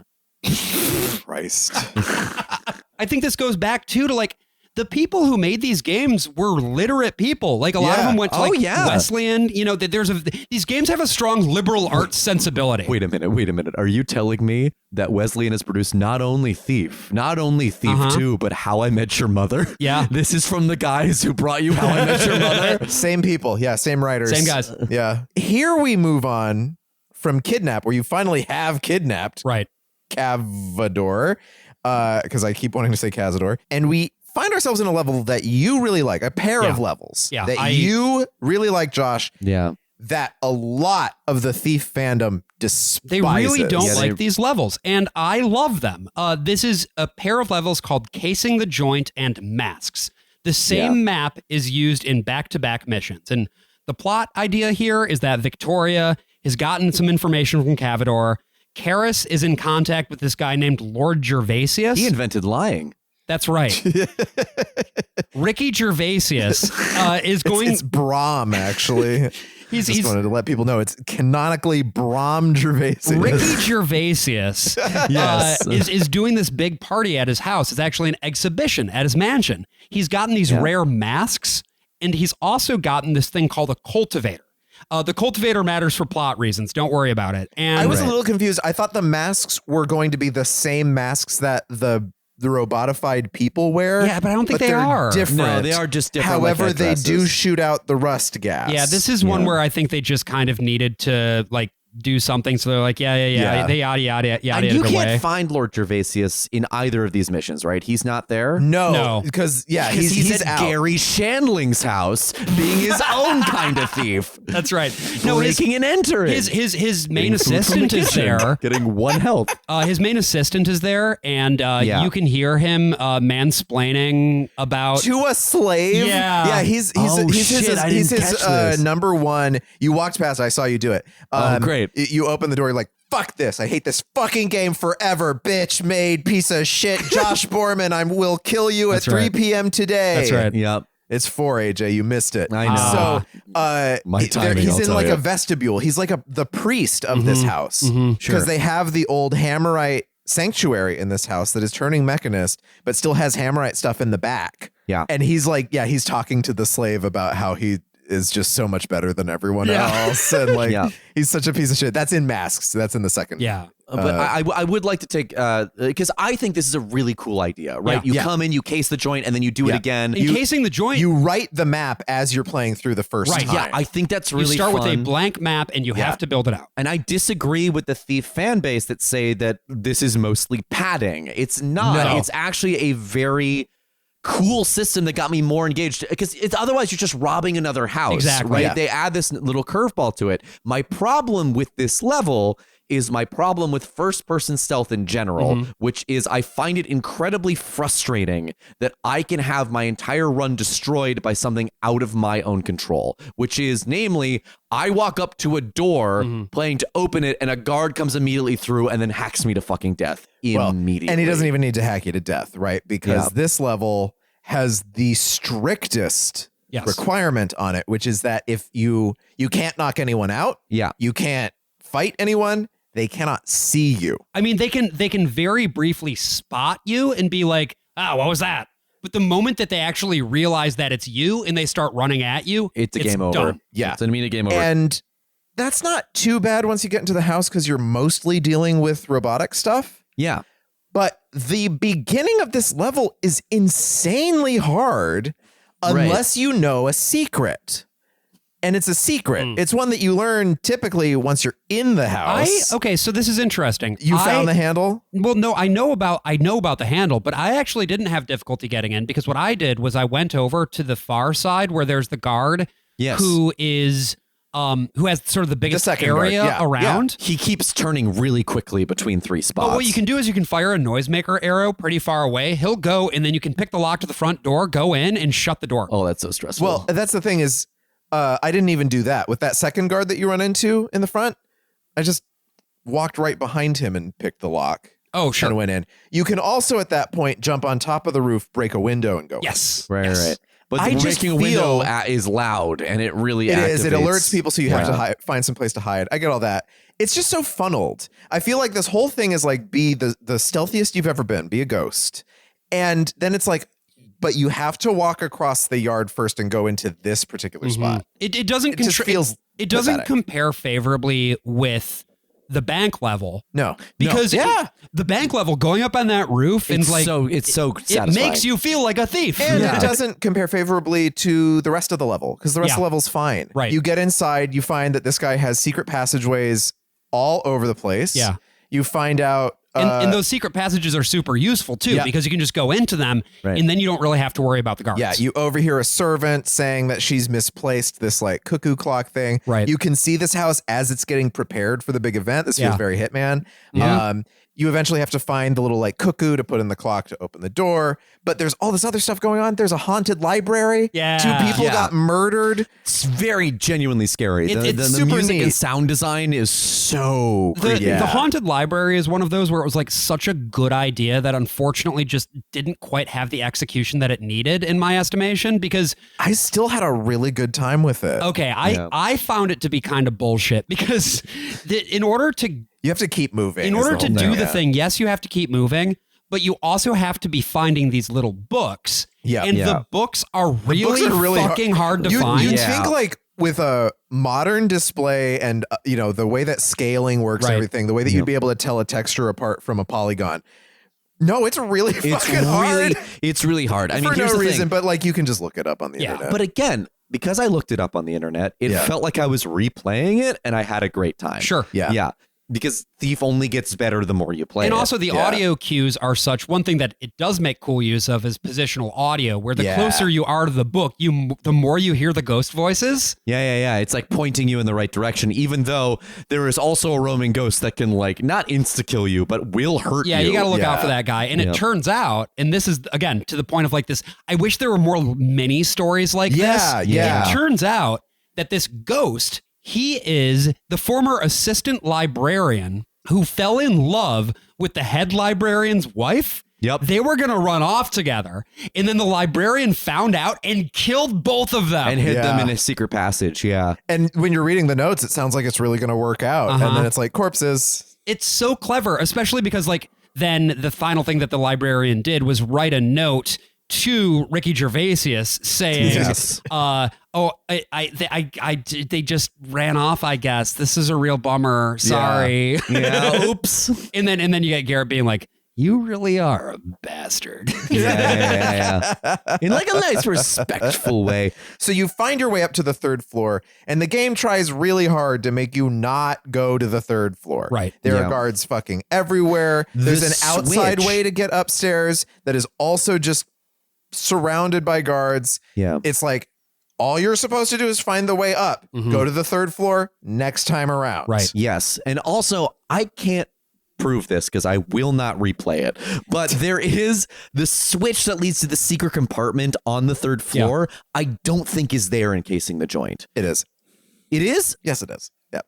I couldn't. That's okay. It's I tiny. searched the It's wall. very small. I did It's tiny. search the There's wall. one right there outside that even with your gamma up, you can't necessarily see until you find your way out. And you're like, oh, there's a fucking switch there. And also there's a guard that's like looking right at it. Yeah. So even if you were somehow able to. So spoilers, that's the other way that you can get into the house is right where you started. There's just a switch. The next time you come to the house in Masks, right, they've had this big auction event. And so everything is in stock and everything. You find all these pieces of artwork that you could steal, but it's really hard. Did you steal the stuff from the main exhibition room downstairs? No, I didn't. No, absolutely not. I did, like I saved, did it, got my ass beat, and then went back. It's tough, but here's what I will say. If you can pull it off, it really makes you feel like a thief. Because what you can do is you can use your vine arrows, which are like a rope arrow, but slightly different. Because they also attach to metal grids. Right, the grids. Nothing else, that's it. Just metal grids plus wood. Yeah. But the actual process of like getting up onto the wood trusses that are over the exhibition, shooting the vine arrow into just the right place,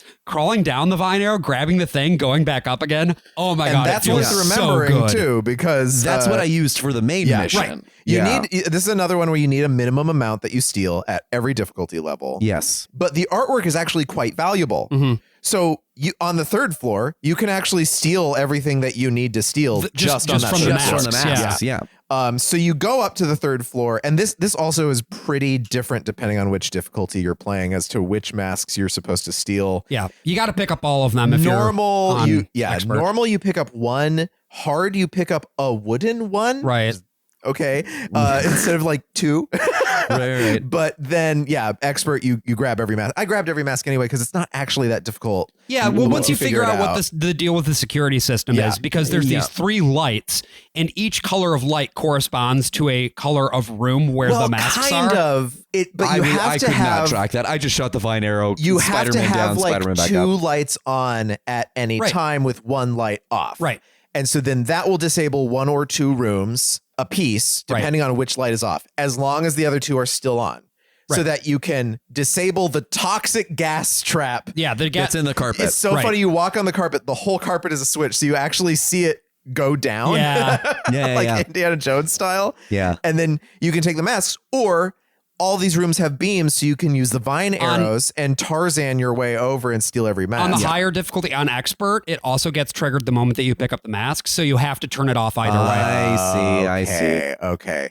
And then there's the plot device that you have to grab. And the cultivator, the cultivator itself, which there's a bunch nice of fun room. I actually like that room. There's one of the big boys is walking around. And this is also where you get like a monologue with one of the slaves in like the little garden room. Just talking about the horrible pain that she is experiencing at all times. Yeah. And then you have a bunch of inscrutable switches for shutting down the security apparatus, but also maybe turning on another part of the security apparatus. Yeah, if you don't know that what was you're a doing. trial and error. I did find that gratifying to figure out that I accidentally activated the heat-seeking missile. Yeah, because you're exploring the 3rd floor. You weren't, hopefully, you weren't up there previously. It's actually in some ways an easier level. And there's a little puzzle.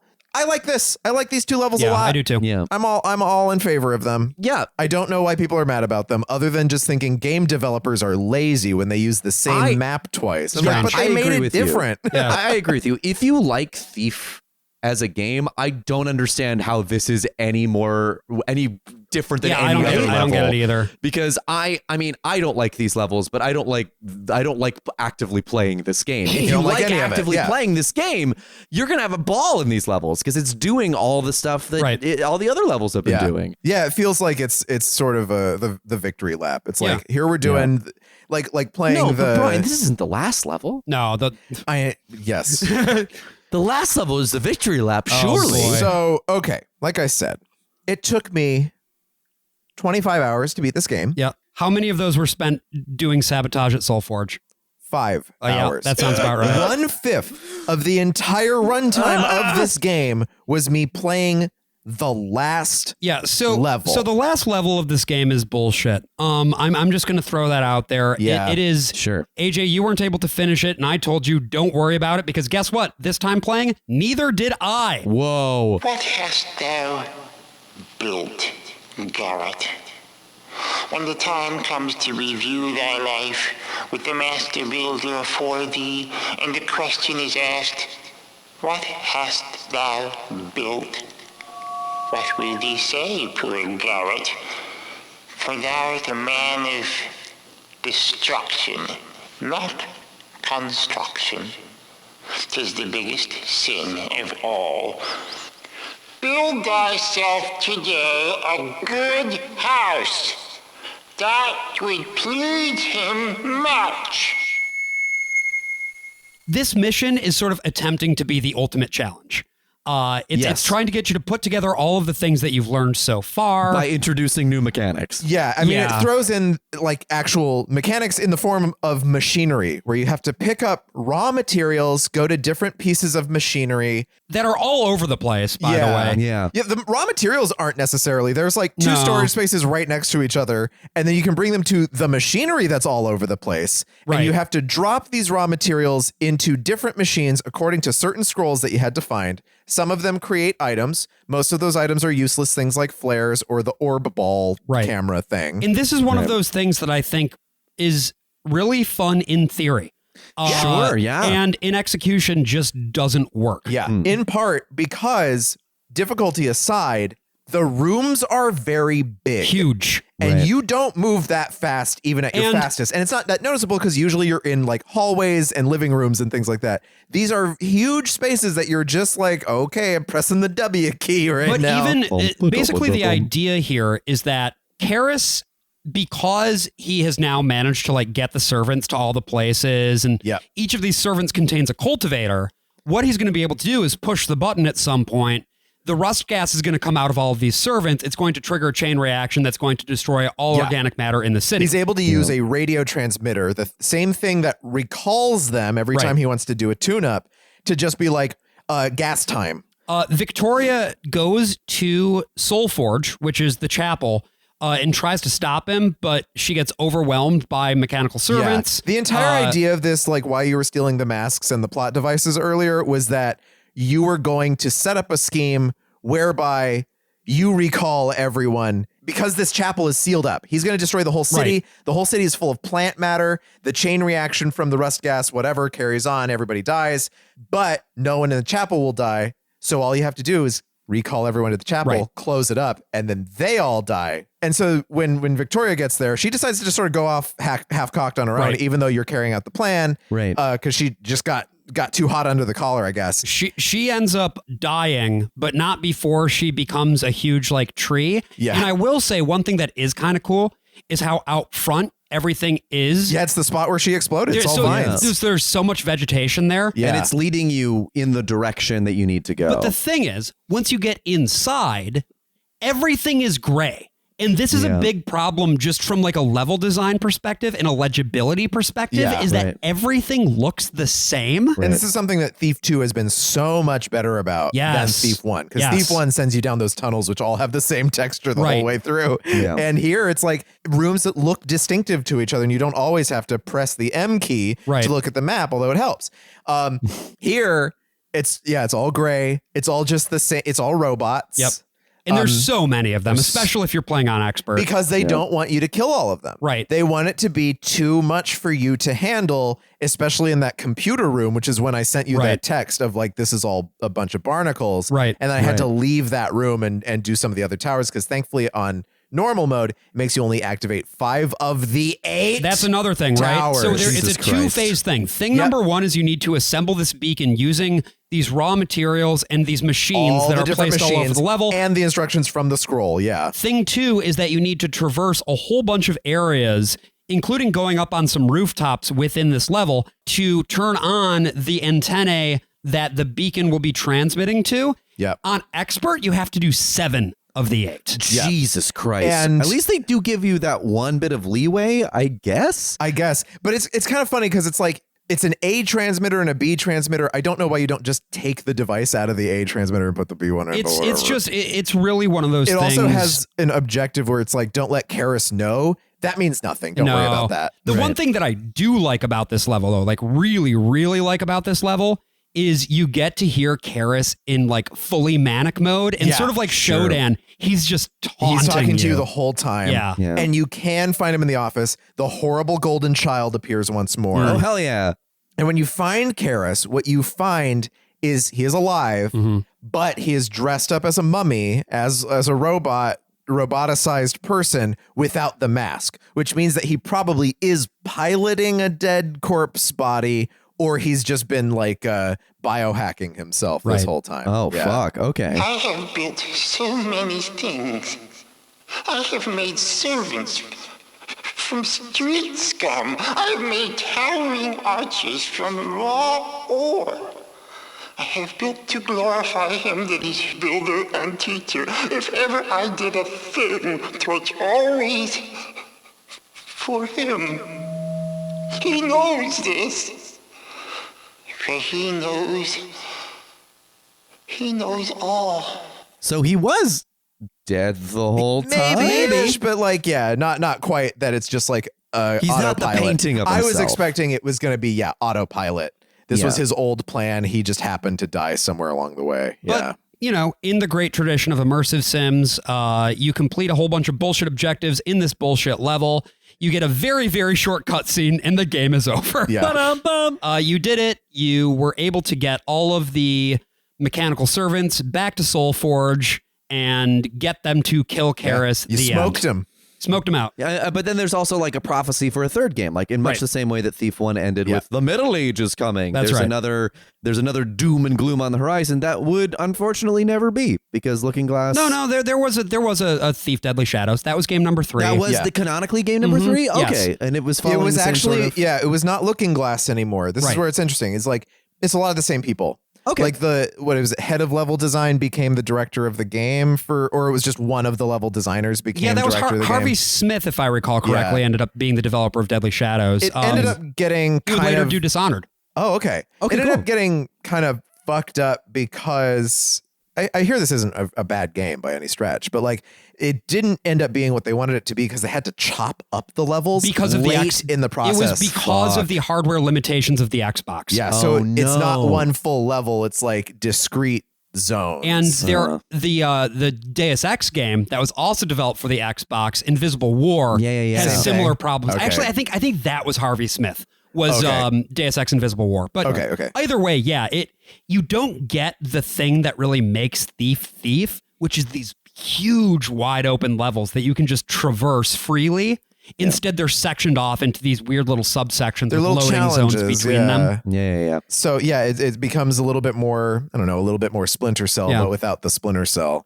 And I like those old Splinter Cell games that are more linear. And I think it's an interesting way of approaching it. And I think that it's fascinating to look at sort of the legacy of this game, because obviously they just announced that there's going to be a new Thief game. A VR one. A VR one that's coming out. They've brought the original voice actor of Garrett back. Yeah. Josh, have you played all of the Thief games since Thief 2? I have played some of Deadly Shadows. Okay. I've played a little bit of Thief 4. But the thing about like Thief 2 is that much like Deus Ex, it still has a very active fan base that is still playing the game to this and still day. making extensive mods. There's, what were you saying the Thief 2 one was? Thief 2X. Thief 2X, which came before Black Parade. But like people are still making individual levels right now as we speak. Yeah, the fan mission community is very, very dedicated in much the same way that Doom modders are still a very active community. Yeah. And I think it really does just ultimately come back to this thing of this game managed to accomplish something mechanically and also narratively, but mostly mechanically, that other games just haven't done. There was a baton that could have been passed, and nobody picked it up. Now, depending on the kind of player that you are, you're either going to be very, very compelled by these things, like I am, or very frustrated and left out in the cold by them, like AJ is. Yeah. And I wonder, like, with something like Thief, right? I wonder how much refining some of these mechanics in a way that, for instance, better AI, right? And removing some of the real bullshit, a better physics engine, the ability to use objects in space to distract, things like that, right? Yeah.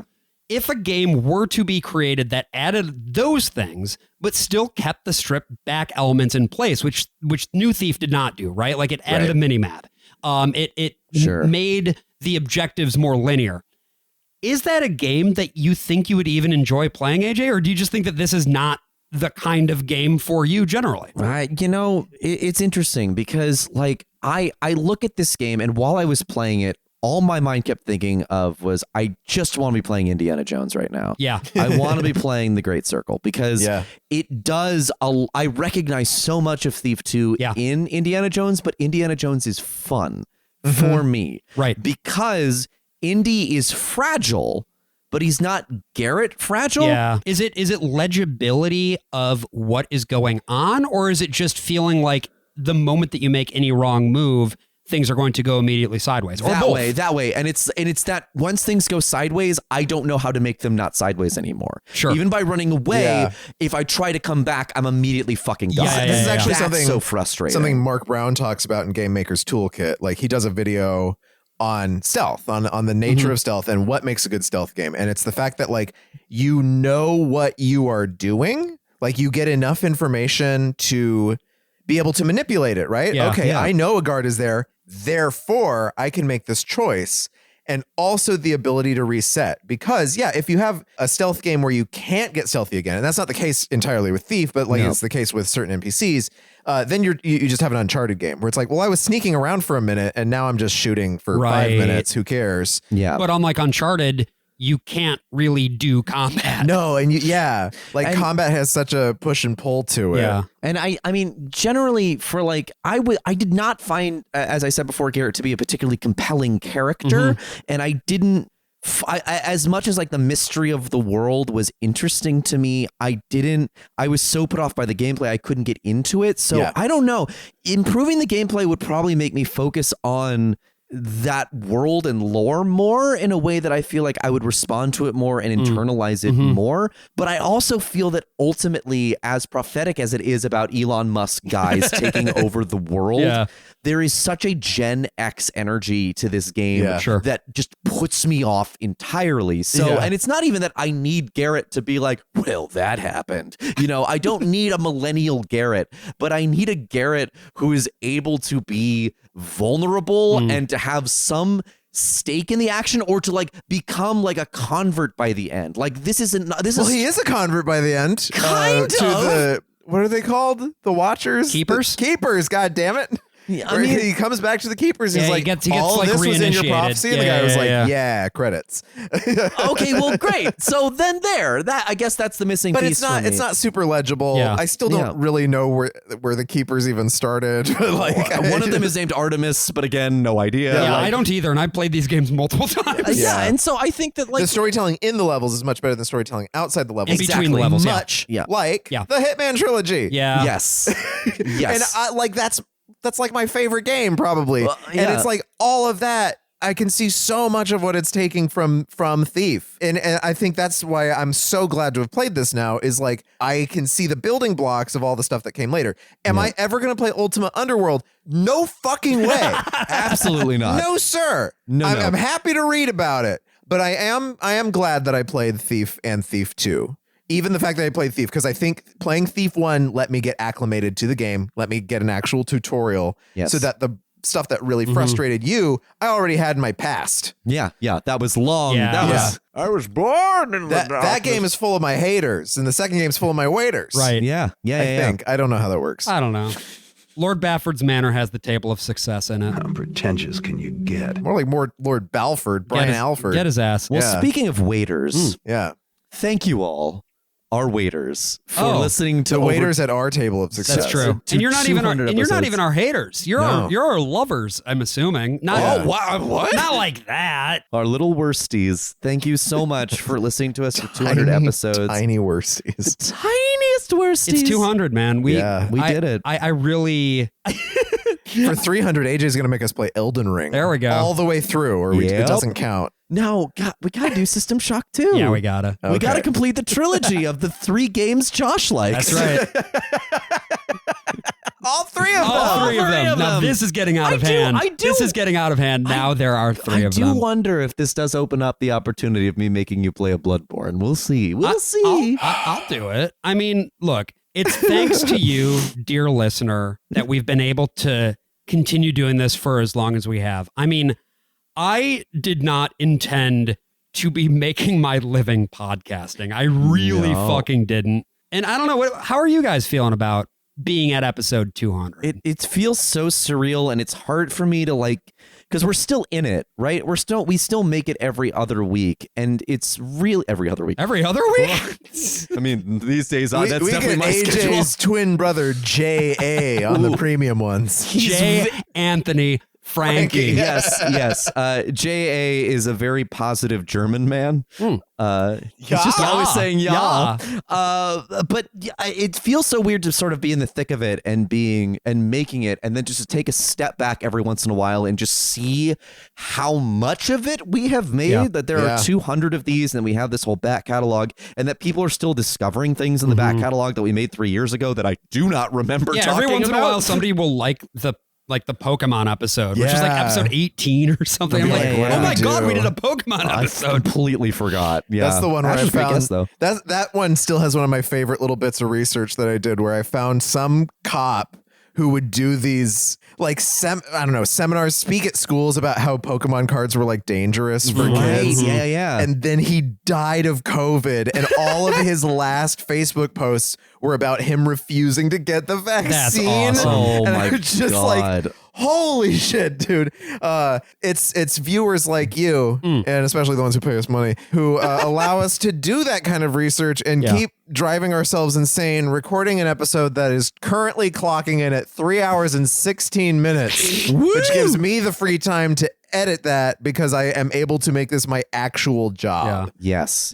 And I mean, it's something that, like, the other day I was talking about, like, I had to go home after a rehearsal because I had to write the interstitial for the Rambo episode. And my buddy was like, isn't it wild that you get to make your living doing something creative? Like, that's the dream. Yep. And you can lose sight of that a lot. And I can lose sight of, like, how thankful I am for that. Yeah. That this can be a thing that sustains us, not just financially, but also creatively. Yeah. And that, I mean, truthfully, I don't like not liking things and talking about them. I don't think I'm very funny when I'm mean. And I feel like that's how I mostly relate to the world, is through comedy and stuff. And and cruelty. But what I love about this show is that no matter what the topic is, and no matter my feelings on it, I know that I have this beautiful safety net of 2 of my favorite people in the world that can catch me, and I know that we'll always find something to talk about. Yeah. Right? We'll catch you. All I have to do is press the N key for net. For net. Yes. Because what is an N but an upside down V vomiting? I'm pretty sure an N is just an upside down N, depending on how you flip it. Anyway, hopefully we'll see you for the next 100 or 200 or 500 or whatever. 500? 1,000 episodes. That's right, Brian. I'm the worst of all possible Joshes. I'm the worst of all possible AJs. And I'm the worst of all possible Brians. See you next week.